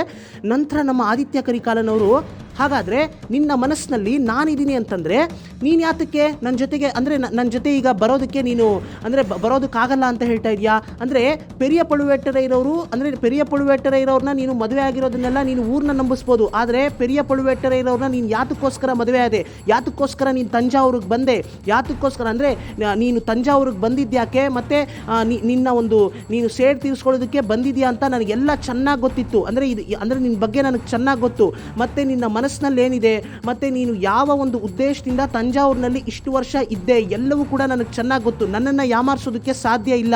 ಸೊ ಹಾಗಾಗಿ ಈಗಲೂ ಕಾಲ ಮಿಂಚಿಲ್ಲ, ನಾವಿಬ್ಬರು ಎಲ್ಲಾದರೂ ದೂರ ಹೋಗಿ ನಾವು ಜೀವನವನ್ನು ಮಾಡ್ಬೋದು, ನಮಗೆ ಈಗಲೂ ಕೂಡ ಅವಕಾಶ ಇದೆ, ಈಗಲೂ ಕೂಡ ಕಾಲ ಮಿಂಚಿಲ್ಲ, ದಯವಿಟ್ಟು ಬಾ ನಂದಿನಿ, ದಯವಿಟ್ಟು ಅಂದರೆ ಈ ಚೋಳ ಸಾಮ್ರಾಜ್ಯ ಇದು ಯಾವುದು ನನಗೆ ಬೇಡ, ಎಲ್ಲವನ್ನೂ ಬಿಟ್ಟು ನಿನಗೋಸ್ಕರ ನಾನು ಬರೋದಕ್ಕೆ ಸಿದ್ಧನಾಗಿದ್ದೇನೆ. ಯಾವುದು ನಿನ್ನನ್ನು ತಡೀತಾ ಇದೆಯೇ, ಅಂದರೆ ನನ್ನ ಜೊತೆ ಬರದೇ ಇರೋದಕ್ಕೆ ಕಾರಣ ಏನು, ಅಂದರೆ ಮುಖ್ಯವಾದಂಥ ಕಾರಣ ಏನು, ಆ ಕಾರಣವನ್ನು ನೀನು ಹೇಳಿದ್ರೆ ನಾನು ಅವಾಗ ತಿಳ್ಕೊತೀನಿ ನೀನು ಯಾತಕ್ಕೋಸ್ಕರ ಬರ್ತಾ ಇಲ್ಲ ಅಂತ. ದಯವಿಟ್ಟು ಕಾರಣ ಇಲ್ಲದೆ ನನ್ನ ಜೊತೆ ಬರಲ್ಲ ಅಂತ ಅಥವಾ ವಿಧಿಯಾಟ ಏನೇನೋ ಕಲ್ಪನೆ ಕಥೆಗಳನ್ನೆಲ್ಲ ನೀನು ನನ್ನ ಹತ್ರ ಹೇಳಬೇಡ, ದಯವಿಟ್ಟು ಮುಖ್ಯವಾದಂಥ ರೀಸನ್ ಕೊಡು, ಅಂದರೆ ಒಂದು ಸ್ಟ್ರಾಂಗ್ ರೀಸನ್ನು, ಅಂದರೆ ಏನಕ್ಕೆ ನೀನು ನನ್ನ ಜೊತೆ ಬರೋದಕ್ಕೆ ಸಾಧ್ಯ ಇಲ್ಲ ಅಂತ ಹೇಳ್ತಾ ಇದೆಯಾ. ದಯವಿಟ್ಟು ಕಾಲ್ಪನಿಕ ಕಥೆಗಳನ್ನು ಮಾತ್ರ ನನ್ನ ಹತ್ರ ಹೇಳೋದಕ್ಕೆ ಬರಬೇಡ. ಇಷ್ಟೊತ್ತು ನನ್ನ ಹತ್ರ ಕಾಲ್ಪನಿಕ ಕಥೆಗಳನ್ನು ಹೇಳ್ದಲ್ಲ, ಅದನ್ನೆಲ್ಲ ಹೇಳೋದಕ್ಕೆ ಬರಬೇಡ, ನಾನು ಅದನ್ನು ನಂಬೋದಕ್ಕೆ ಸಿದ್ಧನಾಗಿಲ್ಲ. ಈಗ ನೀನು ನಿಜ ಹೇಳಬೇಕು, ಯಾತಕ್ಕೋಸ್ಕರ ನನ್ನ ಜೊತೆ ಬರೋದಕ್ಕೆ ನೀನು ಆಗೋದಿಲ್ಲ ಅಂತ ಇದೆಯಾ, ಯಾತಕ್ಕೋಸ್ಕರ ನನ್ನ ಜೊತೆ ನೀನು ಬರೋದಕ್ಕೆ ಆಗೋದಿಲ್ಲ ಅಂತ ಇದೆಯಾ. ನನಗೂ ನಿನಗೂ ರಕ್ತ ಸಂಬಂಧ ಇಲ್ಲ ಅಂದರೆ, ನನಗೂ ನಿನಗೂ ಯಾವುದೇ ಸಂಬಂಧ ಇಲ್ಲ ಅಂತಂದರೆ ಯಾತಕ್ಕೋಸ್ಕರ ನೀನು ನನ್ನ ಜೊತೆ ಬರಬಾರ್ದು. ಅಂತ ಕೇಳ್ತಾರೆ ಸ್ನೇಹಿತರೆ. ಆಗ ನಮ್ಮ ನಂದಿನಿ ದೇವಿಯವರು ಅಂದರೆ ಇದಕ್ಕಿಂತ ಮುಂಚೆನೇ ನಮ್ಮ ನಂದಿನಿ ದೇವಿಯವ್ರ ಹತ್ರ ನಮ್ಮ ಆದಿತ್ಯ ಕರಿಕಾಲನವರು ಹೇಳಿರ್ತಾರೆ. ಅಂದರೆ ನಮ್ಮ ನಂದಿನಿ ದೇವಿಯವರು ಮಂದಾಕಿನಿಯವರ ಮಗಳು ನಾನು, ಮತ್ತು ವಂದ್ಯದೇವನವ್ರು ಹೇಳಿದ್ರು ನಿಮಗೂ ನನಗೂ ಅಂದರೆ ಅಣ್ಣ ತಂಗಿ ಸಂಬಂಧ ಅಂತ ಎಲ್ಲ ಹೇಳಿದ್ರು ಅಂತ ಹೇಳಿದಾಗ ನಮ್ಮ ಆದಿತ್ಯ ಕರಿಕಾಲನವರು ಅದನ್ನು ನಾನು ನಿನಗೆ ವೀರನಾರಾಯಣ ಏರಿಯಾ ಸಮೀಪದಲ್ಲಿ ಆ ಒಂದು ಮ್ಯೂಸಿಕಲ್ ಮಂಟಪದ ಹತ್ರ ನಿನಗೆ ನಾನು ಹೇಳಿದಾಗ ನೀನು ಅದನ್ನು ನಂಬಲಿಲ್ಲ, ಈಗ ಮಾತ್ರ ಅದನ್ನು ನಂಬ್ತಾ ಇರೋ ಥರ ಹೇಳ್ತಾ ಇದೆಯಲ್ಲ, ಅಂದರೆ ಈಗ ಮಾತ್ರ ಹೇಗೆ ನಂಬೋದಕ್ಕೆ ಸಾಧ್ಯ ಆಯಿತು ನಿನ್ನ ಕೈಯಲ್ಲಿ ಅಂತ ಕೇಳ್ತಾರೆ. ಅದನ್ನು ನಾನು ಸುಳ್ಳು ಅಂತ ಪ್ರೂವ್ ಮಾಡಬೇಕಾ ಅಂತ ಆ ರೀತಿ ಹೇಳಿ ನಮ್ಮ ಆದಿತ್ಯ ಕರಿಕಾಲನವರು ವಂದ್ಯದೇವನವ್ರ ಹತ್ರ ಕೇಳಬೇಕು, ವಂದ್ಯದೇವನೇ ಇದನ್ನೆಲ್ಲ ಹೇಳಿರ್ಬೇಕೇನೋ, ವಂದ್ಯದೇವನ್ನ ಸುಮ್ಮನೆ ಬಿಡಬಾರ್ದು ಅಂತ ಹೋಗ್ತಾರೇನೋ ಅಂತ ನಮ್ಮ ನಂದಿನಿ ದೇವಿಯವರು ಕೂಡಲೇ ತಡೆದು ಇಲ್ಲ ಮತ್ತೆ ನೀವು ಪ್ರೂವ್ ಮಾಡೋ ಅಂತ ಅವಶ್ಯಕತೆ ಇಲ್ಲ, ನಿಮಗೂ ನನಗೂ ಯಾವುದೇ ರಕ್ತ ಸಂಬಂಧ ಇಲ್ಲ, ಅದರಲ್ಲಿ ನನಗೆ ಚೆನ್ನಾಗಿ ಗೊತ್ತು, ಅದರಲ್ಲಿ ನನಗೆ ಕರೆಕ್ಟಾಗಿ ಕ್ಲಾರಿಟಿ ಇದೆ, ನಿಮಗೂ ನನಗೂ ಯಾವುದೇ ರಕ್ತ ಸಂಬಂಧ ಇಲ್ಲ, ದಯವಿಟ್ಟು ಇದನ್ನ ನಂಬಿ ಅಂತ ಹೇಳ್ತಾರೆ. ಆಗ ನಮ್ಮ ಆದಿತ್ಯ ಕರಿಕಾಲನವರು ಹೌದಾ ನಿನಗೂ ನನಗೂ ಯಾವುದೇ ರಕ್ತ ಸಂಬಂಧ ಇಲ್ಲ ಅಂತ ನೀನೇ ಹೇಳ್ತಾ ಇದೆಯಾ ತಾನೆ, ಹೀಗಿರಬೇಕಾದ್ರೆ ನೀನು ನನ್ನ ಜೊತೆ ಬರೋದಿಲ್ಲ ಅಂತ ಹೇಳೋದಕ್ಕೆ ಏನಾದರೂ ಒಂದು ಕಾರಣ ಹೇಳು, ಯಾತಕ್ಕೋಸ್ಕರ ನೀನು ನನ್ನ ಜೊತೆ ಬರೋದಕ್ಕೆ ಅಂದರೆ ಏನೋ ಒಂದು ಮುಖ್ಯವಾದಂಥ ಕಾರಣ ಇರಬೇಕಲ್ಲ, ನನ್ನ ಜೊತೆ ಬರೋದಿಲ್ಲ ಅಂತ ಯಾವುದೇ ಕಾರಣ ಇಲ್ಲದೆ ಯಾತಕ್ಕೋಸ್ಕರ ನನ್ನ ಜೊತೆ ಬರಲ್ಲ ಅಂತ ಹೇಳ್ತಾ ಇದೆಯಾ, ದಯವಿಟ್ಟು ಹೇಳು ನಂದಿನಿ ಹೇಳು ಅಂತ ಪೀಡಿಸ್ತಾರೆ ಸ್ನೇಹಿತರೆ. ಆಗ ನಮ್ಮ ನಂದಿನಿ ದೇವಿಯವರು ನಾನು ಆ ಕಾರಣವನ್ನು ನಿಮಗೆ ಹೇಳಬಾರ್ದು ಅಂತಲೇ ಇಷ್ಟು ವರ್ಷ ಅಂದರೆ ನಿಮ್ಮ ಹತ್ರ ನನಗೆ ರಾಜ್ಯದ ಮೇಲೆ ಆಸೆ ಇದೆ ಮತ್ತು ಈ ರಾಜಭೋಗದಲ್ಲಿ ಬದುಕೋದಕ್ಕೆ ನನಗೆ ಆಸೆ ಇದೆ ಈ ರೀತಿಯೆಲ್ಲ ಹೇಳಿ ನನ್ನ ಮೇಲೆ ಕೋಪ ಬರೋ ರೀತಿ ನಾನು ಮಾಡಿಕೊಂಡೆ. ಹಾಗಾದರೂ ನೀವು ನನ್ನಿಂದ ದೂರ ಹೋಗ್ತೀರೇನೋ ಅಂತ ಮಾಡಿದೆ. ಆದರೆ ನೀವು ಇವತ್ತು ವಿಧಿಯಾಟ ನೋಡಿ, ಇವತ್ತು ನಾನು ನಿಜ ಹೇಳೋ ಅಂಥ ಪರಿಸ್ಥಿತಿ ಬಂದಿದೆ. ನಾನು ನಿಜ ಹೇಳಿಲ್ಲ ಅಂದರೆ ಇಲ್ಲಿ ಏನು ಅನಾಹುತ ನಡೆಯುತ್ತೋ ಅಂತ ನನಗಂತೂ ಗೊತ್ತಿಲ್ಲ. ಸೊ ಹಾಗಾಗಿ ಈಗ ನಾನು ನಿಜ ಹೇಳ್ತೀನಿ, ಆದರೆ ನಾನು ನಿಜ ಹೇಳೋದಕ್ಕಿಂತ ಮುಂಚೆ ನೀವು ನನಗೆ ಒಂದು ಮಾತು ಕೊಡಬೇಕು. ನಾನು ಆ ಕಾರಣವನ್ನು ಹೇಳಿದ ತಕ್ಷಣ ನೀವು ದಯವಿಟ್ಟು ಆವೇಶಕ್ಕೊಳಗಾಗಬಾರ್ದು, ಕೋಪ ಮಾಡ್ಕೋಬಾರ್ದು, ಆವೇಶಕ್ಕೊಳಗಾಗಿ ಏನಾದರೂ ಅನಾಹುತ ಮಾಡ್ಕೋಬಾರ್ದು, ಆಯಿತಾ? ಆ ಒಂದು ಮಾತನ್ನು ನೀವು ನನಗೆ ಕೊಟ್ಟರೆ ನಿಜವಾಗ್ಲೂ ನಾನು ಕಾರಣವನ್ನು ಹೇಳ್ತೀನಿ. ಆ ಕಾರಣವನ್ನು ನಾನು ಇದುವರೆಗೂ ಯಾರ ಹತ್ರನೂ ಹೇಳಲಿಲ್ಲ, ನಿಮ್ಮ ಹತ್ರ ನಾನು ಹೇಳ್ತಾ ಇದ್ದೀನಿ ಅಂತ ಹೇಳ್ತಾರೆ. ಅಂದರೆ ಬೇರೆ ವಿಧಿ ಇಲ್ಲದೆ ಈಗ ನಾನು ಹೇಳಲೇಬೇಕಾಗಿದೆ ಅಂತ ಹೇಳ್ತಾರೆ ಸ್ನೇಹಿತರೆ. ಆಗ ನಮ್ಮ ಆದಿತ್ಯ ಕರಿಕಾಲನವರು ನಂದಿನಿ ನೀನು ಈ ಸ್ವಲ್ಪ ಹೊತ್ತಿಗೆ ಮುಂಚೆ ಹೇಳ್ದಲ್ಲ ನನ್ನನ್ನು ಮರ್ತುಬಿಟ್ಟು ನೀವು ಬೇರೆ ಯಾರನ್ನಾದರೂ ಮದುವೆ ಆಗಿ ನೀವು ಸಂತೋಷವಾಗಿರಿ ಅಂತ, ಅದಕ್ಕೆ ನಾನು ಕೋಪ ಮಾಡ್ಕೊಂಡಿಲ್ಲ. ಇನ್ನು ನೀನು ಈಗ ಹೇಳೋ ಅಂಥ ಯಾವುದೋ ಒಂದು ಕಾರಣಕ್ಕೆ ನಾನು ಕೋಪ ಮಾಡ್ಕೋತೀನಾ? ಹೇಳು ನಂದಿನಿ, ಆದರೆ ಕಾಲ್ಪನಿಕವಾಗಿ ಏನೇನೋ ಕತೆಗಳನ್ನು ಹೇಳಿ ಕತೆಯನ್ನು ಕಟ್ಟೋದಕ್ಕೆ ನೋಡಬೇಡ, ದಯವಿಟ್ಟು ನಿಜ ಹೇಳು ಅಂತ ಹೇಳ್ತಾರೆ ಸ್ನೇಹಿತರೆ. ಆಗ ನಮ್ಮ ನಂದಿನಿ ದೇವಿಯವರು ಹೇಳ್ತೀನಿ, ನನಗೆ ಶ್ರೀಲಂಕಾದಲ್ಲಿ ನನ್ನ ತಾಯಿ ಹುಚ್ಚಿ ಥರ ಅಲ್ಲಿ ಇಲ್ಲಿ ತಿರುಗಾಡ್ತಾ ಇದ್ದಾಳೆ. ಹುಚ್ಚಿ ಥರ ಅಂದರೆ ಶ್ರೀಲಂಕಾದಲ್ಲಿ ಒಬ್ಬಳು ನಂತರನೇ ಇದ್ದಾಳೆ, ಅಂದರೆ ಒಬ್ಬ ತಾಯಿ ನಂತರನೇ ಇದ್ದಾಳೆ. ಅವಳ ಹೆಸರು ಮಂದಾಕಿನಿ, ಅವಳ ಮಗಳೇ ನಾನು ಅಂತ ನನಗೆ ಚೆನ್ನಾಗಿ ಗೊತ್ತಿತ್ತು. ಅಂದರೆ ನನಗೂ ಕೂಡ ಸ್ಟಾರ್ಟಿಂಗಲ್ಲಿ ಹೇಗೆ ಗೊತ್ತಾಯಿತು ಅಂತಂದರೆ, ನಾನು ಸಣ್ಣ ವಯಸ್ಸಿನಲ್ಲಿ ಹಾಸಿಗೆ ಮೇಲೆ ಮಲಗಿರಬೇಕಾದ್ರೆ ಅಂದರೆ ನಾನು ಆವಾಗ ಚಿಕ್ಕ ಹುಡುಗಿ, ಆಗ ನಾನು ಮಲಗಿರಬೇಕಾದ್ರೆ ನಾನು ಕಣ್ಮುಚ್ಚಿರ್ತಾ ಇದ್ದೆ. ನನ್ನ ಮುಖದ ಮುಂದೆ ನಾನು ಕಣ್ಬಿಟ್ಟಿದ ತಕ್ಷಣ ನನ್ನ ಮುಖದ ಮುಂದೆ ಇನ್ನೊಂದು ಮುಖ ನನ್ನ ಥರನೇ ಇರ್ತಾ ಇತ್ತು. ಆ ಮುಖ ನನ್ನನ್ನೇ ನೋಡ್ತಾ ಇತ್ತು, ಪ್ರೀತಿಯಿಂದ ನೋಡ್ತಾ ಇತ್ತು. ನಾನು ಕಣ್ಣು ಬಿಟ್ಟಿದ ತಕ್ಷಣ ಆ ಮುಖ ಮತ್ತೆ ಅಲ್ಲಿಂದ ಮಾಯ ಆಗೋಗ್ತಾ ಇತ್ತು. ಅಂದರೆ ಯಾರೋ ಅಲ್ಲಿ ಕೂತ್ಕೊಂಡು ನನ್ನನ್ನು ವೀಕ್ಷಿಸ್ತಾ ಇದ್ರು. ನಾನು ನಿದ್ದೆ ಮಾಡುವಂಥ ಸಂದರ್ಭದಲ್ಲಿ ಯಾರೋ ನನ್ನನ್ನು ವೀಕ್ಷಿಸ್ತಾ ಇದ್ರು ಅಂತ ನನಗೆ ಅರ್ಥ ಆಯಿತು. ಅದರಿಂದ ನಂತರ ಅಲ್ಲಿಂದ ಅವರು ಓಡೋಗ್ತಾ ಇದ್ರು. ಈ ರೀತಿ ಒಂದು 2-3 ಸತಿ ನನಗೆ ಅನುಭವ ಆಯಿತು. ನಂತರ ನನಗೆ ಆಗಿನ ಅಂದರೆ ಚಿಕ್ಕ ಹುಡುಗಿನಿಂದ ನನಗೆ ಮೇಕಪ್ ಮಾಡೋದು ಇದರಲ್ಲೆಲ್ಲ ನನಗೆ ತುಂಬ ಆಸಕ್ತಿ. ಸೊ ಹಾಗಾಗಿ ಕನ್ನಡಿಯಲ್ಲಿ ನನಗೆ ನನ್ನ ಮುಖದ ಪರಿಚಯ ಚೆನ್ನಾಗಿತ್ತು. ನನ್ನ ಮುಖ ಯಾವ ರೀತಿ ಇರುತ್ತೆ ಅಂತ ನನಗೆ ಒಂದು ಇಮ್ಯಾಜಿನೇಷನ್ ಇತ್ತು. ನಾನು ನಿದ್ದೆ ಮಾಡುವಂತಹ ಸಂದರ್ಭದಲ್ಲಿ ನನ್ನ ಮುಖದ ಮುಂದೆ ಇನ್ನೊಂದು ಮುಖ ನಂತರನೇ ಇರ್ತಕ್ಕಂತಹ ಇನ್ನೊಂದು ಮುಖ ನನ್ನನ್ನೇ ವೀಕ್ಷಿಸ್ತಾ ಇರುತ್ತೆ. ನಾನು ಕಣ್ಬಿಟ್ಟಿದ ತಕ್ಷಣ ಆ ಮುಖ ಅಲ್ಲಿಂದ ಮಾಯ ಆಗೋಗ್ತಾ ಇತ್ತು. ಅಂದರೆ ಯಾರೋ ಬಂದು ನನ್ನನ್ನು ವೀಕ್ಷಿಸ್ತಾ ಇದ್ರು, ನಂತರ ಅವ್ರು ಅಲ್ಲಿಂದ ಓಡೋಗ್ತಾ ಇದ್ರು. ಅಂದರೆ ನಾನು ಕಣ್ಬಿಟ್ಟಿದ ತಕ್ಷಣ ಅಲ್ಲಿಂದ ಓಡೋಗ್ತಾ ಇದ್ರು ಅಂತ ನಾನು ಕಾಲಕ್ರಮೇಣ ಅರ್ಥ ಮಾಡಿಕೊಂಡೆ. ಆದರೆ ನನಗೆ ಅದರಿಂದ ಒಂದು ಅರ್ಥ ಆಯಿತು, ಅಂದರೆ ಈ ಮುಖ ನಂತರನೇ ಇದೆಯಲ್ಲ ನೋಡೋದಕ್ಕೆ ಅಂತ ನನಗೆ ಅರ್ಥ ಆಯಿತು. ಆದರೆ ನನಗೆ ನಂತರನೇ ಇರೋದಕ್ಕೆ ಸಾಧ್ಯ ಆಗುತ್ತಾ ಅಂತ ನನಗೆ ಆಗ ಅರ್ಥ ಆಗಲಿಲ್ಲ. ಆಗ ನನಗೆ ಒಂದು ರೀತಿ ಕನ್ಫ್ಯೂಷನ್ಸು, ಅಂದರೆ ತುಂಬಾ ಗೊಂದಲವಾಗಿದ್ದೆ. ನಂತರ ಕಾಲಕ್ರಮೇಣ ನಾನು ದೊಡ್ಡವಳಾಗ್ತಾ ನನಗೆ ಈ ಆಳ್ವಾರ್ ಕಡಿಯ ನಂಬಿ ಮತ್ತು ಸುಂದರ ಚೋಳ ಅವ್ರನ್ನ ನಾನು ತಂಜಾವೂರಿಗೆ ಬಂದು ನಾನು ಪೆರಿಯ ಪಳುವೆಟ್ಟರ ಇರೋರನ್ನ ಮದುವೆಯಾಗಿ ತಂಜಾವೂರಿಗೆ ಬಂದಾಗ ಮೊದಲು ನಾನು ತಂಜಾವೂರಿಗೆ ಬಂದಾಗ ಸುಂದರ ಚೋಳ ಅವರು ನನ್ನನ್ನು ನೋಡಿ ಅವರು ಮೂರ್ಛೆ ಹೋಗಿ ಬಿದ್ದೋದ್ರು. ಅದನ್ನು ನೋಡಿ ನನಗೆ ಒಂದು ರೀತಿ ಅನುಮಾನ ಉಂಟಾಯಿತು. ಮತ್ತು ಆಳ್ವಾರ್ಕಡಿಯಾನ್ ನಂಬಿ ಜೊತೆ ನಾನು ಅವರ ಮನೆಯಲ್ಲಿ ನಾನು ವಾಸ ಮಾಡ್ತಾ ಇರಬೇಕಾದ್ರೆ ಆಳ್ವಾರ್ಕಡಿಯಾನ್ ನಂಬಿ ನನ್ನ ಹತ್ರ ಅಂದರೆ ಬಾಯಿ ತಪ್ಪಿ ಒಂದಷ್ಟು ವಿಷಯಗಳನ್ನು ಹೇಳ್ಬಿಡ್ತಾ ಇದ್ದ. ಆ ವಿಷಯಗಳು ಮತ್ತು ಸುಂದರ ಚೋಳ ಅವರು ನನ್ನನ್ನು ನೋಡಿದ ತಕ್ಷಣ ಮೊದಲು ನನ್ನನ್ನು ನೋಡಿದ ತಕ್ಷಣ ಮೂರ್ಛೆ ಹೋಗಿ ಬಿದ್ದಿದ್ದು, ಇದನ್ನೆಲ್ಲ ನಾನು ಲೆಕ್ಕಾಚಾರ ಹಾಕಿ ಓಹೋ ನಂತರನೇ ಯಾರೋ ಈ ಜಗತ್ತಿನಲ್ಲಿ ಮತ್ತೊಬ್ಬರು ಇದ್ದಾರೆ ಅಂದರೆ ಆಕೆ ನನ್ನ ತಾಯಿನೇ ಇರಬೇಕು ಅಂತ ನಾನು ಆಗ ಆ ರೀತಿ ಲೆಕ್ಕಾಚಾರ ಹಾಕಿ ಅರ್ಥ ಮಾಡಿಕೊಂಡೆ. ನಂತರ ಕೆಲವರು ಶ್ರೀಲಂಕಾದಲ್ಲಿ ಹೀಗೆ ಮಂದಾಕಿನಿ ಅಂತ ಹೀಗೆ ನೋಡೋದಕ್ಕೆ ಥೇಟ್ ನಂದಿನಿ ದೇವಿ ಥರನೇ ಇದ್ದಾರೆ ಅಂತ ನಾನು ಕೇಳ್ಪಟ್ಟೆ. ಈ ರೀತಿ ಜನ ಮಾತಾಡ್ಕೊಳ್ಳೋದು ಅಂತ ನಮ್ಮ ನಂದಿನಿ ದೇವಿಯವರು ಹೇಳ್ತಾರೆ ಸ್ನೇಹಿತರೆ.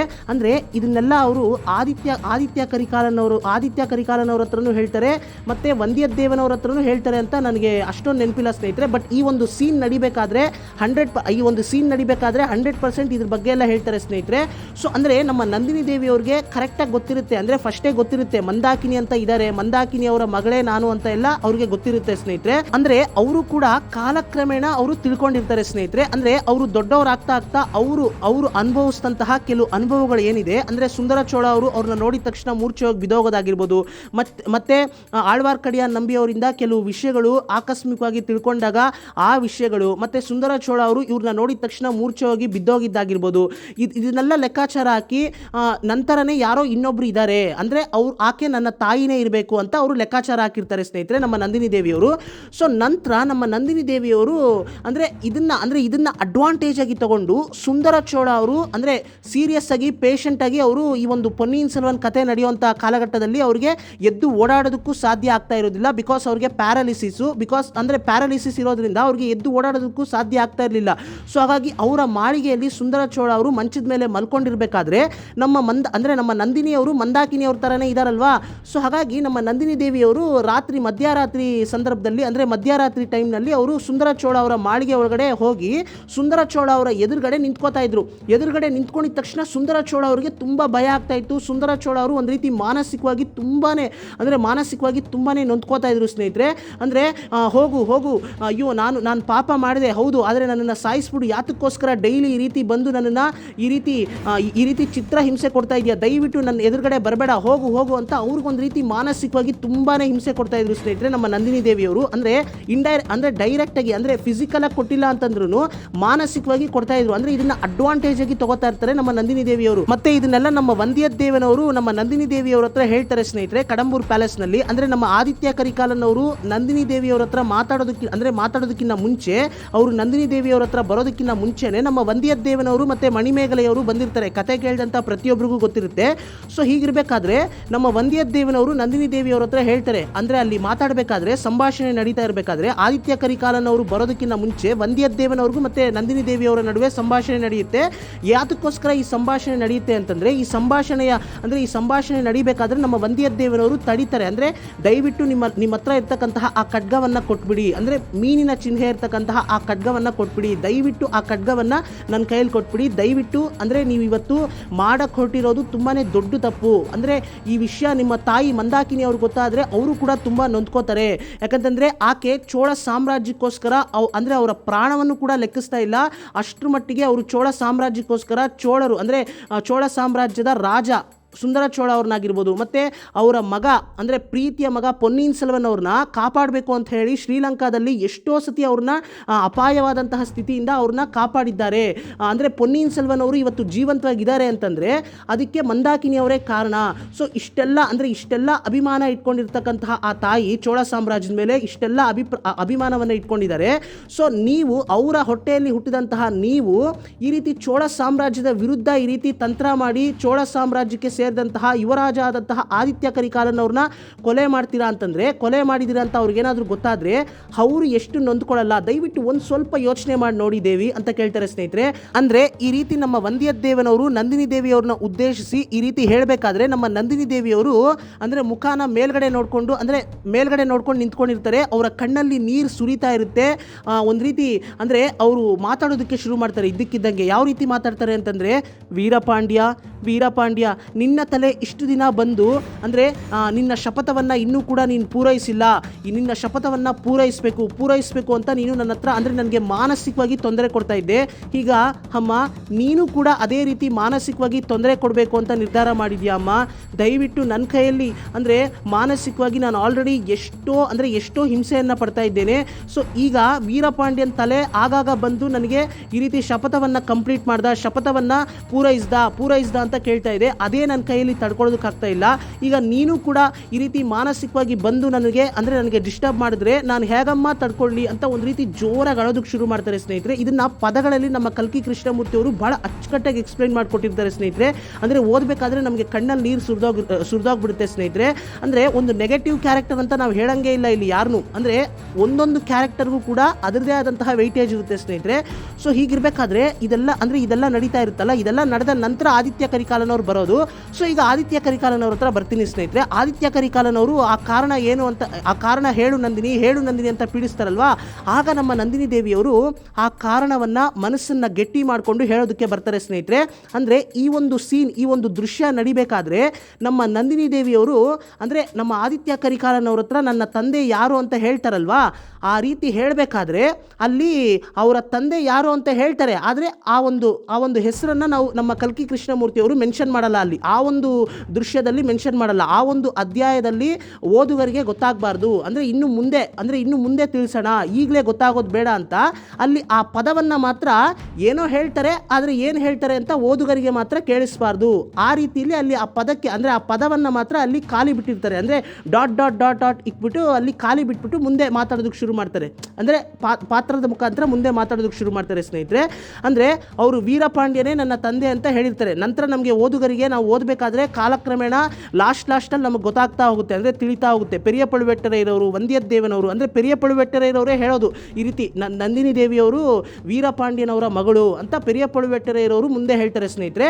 ಆದರೆ ಅದನ್ನು ಅಂದರೆ ಪೆರಿಯ ಪಳುವೆಟ್ಟರೈರವರ ಮುಖಾಂತರ ತಿಳಿಸ್ತಾರೆ ಹೊರತು ನಮಗೆ ನಂದಿನಿ ದೇವಿಯವ್ರ ಮುಖಾಂತರ ನಮಗೆ ತಿಳಿಸ್ಕೊಡಲ್ಲ ಓದುಗರಿಗೆ ನಮ್ಮ ಕಲ್ಕಿ ಕೃಷ್ಣಮೂರ್ತಿಯವರು. ಅಂದರೆ ನಂದಿನಿ ದೇವಿಯವ್ರ ಮುಖಾಂತರ ಆದಿತ್ಯ ಕರಿಕಾಲನವರಿಗೆ ತಿಳಿಸ್ಕೊಡ್ತಾರೆ. ಅಂದರೆ ನಮ್ಮ ನಂದಿನಿ ದೇವಿಯವರು ಈ ರೀತಿ ಅಂದರೆ ನಮ್ಮ ಆದಿತ್ಯ ಕರಿಕಾಲನವರ ಕಿವಿ ಹತ್ರ ಹೋಗಿ ನನ್ನ ತಂದೆ ವೀರಪಾಂಡ್ಯನ್ ಅಂತ ಹೇಳಿದ ತಕ್ಷಣ ಆದಿತ್ಯ ಕರಿಕಾಲನವ್ರಿಗೆ ಒಂದು ಕಡೆ ಆಶ್ಚರ್ಯ, ಮತ್ತು ಒಂದು ರೀತಿ ಈ ಚೇಳು ಕಚ್ಬಿಟ್ರೆ ಒಂದು ರೀತಿ ಮೈಯೆಲ್ಲ ಹಿಂಸೆ ಆಗುತ್ತಲ್ವ. ಅಂದರೆ ಚೇಳು ಕಚ್ಚಿದ್ರೆ ಯಾವ ರೀತಿ ಹಿಂಸೆ ಆಗುತ್ತೆ, ಆ ರೀತಿ ಮೈಯೆಲ್ಲ ಚೇಳು ಕಚ್ಚಿದ್ರೆ ಹೇಗೆ ಹಿಂಸೆ ಆಗುತ್ತೋ ಆ ರೀತಿ ನಮ್ಮ ಆದಿತ್ಯ ಕರಿಕಾಲನವ್ರಿಗೆ ಹಿಂಸೆ ಆಗುತ್ತೆ ಸ್ನೇಹಿತರೆ. ನಮ್ಮ ನಂದಿನಿ ದೇವಿಯವರು ಈ ಒಂದು ಕಾರಣವನ್ನ ಹೇಳಿದ ತಕ್ಷಣ ಜೋರಾಗಿ ಅಳೋದಕ್ಕೆ ಶುರು ಮಾಡ್ತಾರೆ ಸ್ನೇಹಿತರೆ. ಅಂದರೆ ನನ್ನ ತಂದೆ ವೀರಪಾಂಡ್ಯನೇ ಅಂತ ಹೇಳಿದ ತಕ್ಷಣ ಆ ರೀತಿ ಹೇಳಿ ಮರುಕ್ಷಣನೇ ಜೋರಾಗಿ ಗೊಳೋ ಅಂತ ಅಳೋದಕ್ಕೆ ಶುರು ಮಾಡ್ತಾರೆ ಸ್ನೇಹಿತರೆ. ನಂತರ ನಮ್ಮ ಆದಿತ್ಯ ಕರಿಕಾಲನವ್ರಿಗೆ ಎಲ್ಲಿಲ್ಲದ ಆಶ್ಚರ್ಯ, ಏನು ವೀರಪಾಂಡ್ಯನವರ ಮಗಳ ನೀನು ಅಂದರೆ ಫುಲ್ಲು ಆಶ್ಚರ್ಯ. ಅಂದರೆ ಚೇಳು ಕಚ್ಬಿಟ್ರೆ ಯಾವ ರೀತಿ ಹಿಂಸೆ ಆಗುತ್ತೆ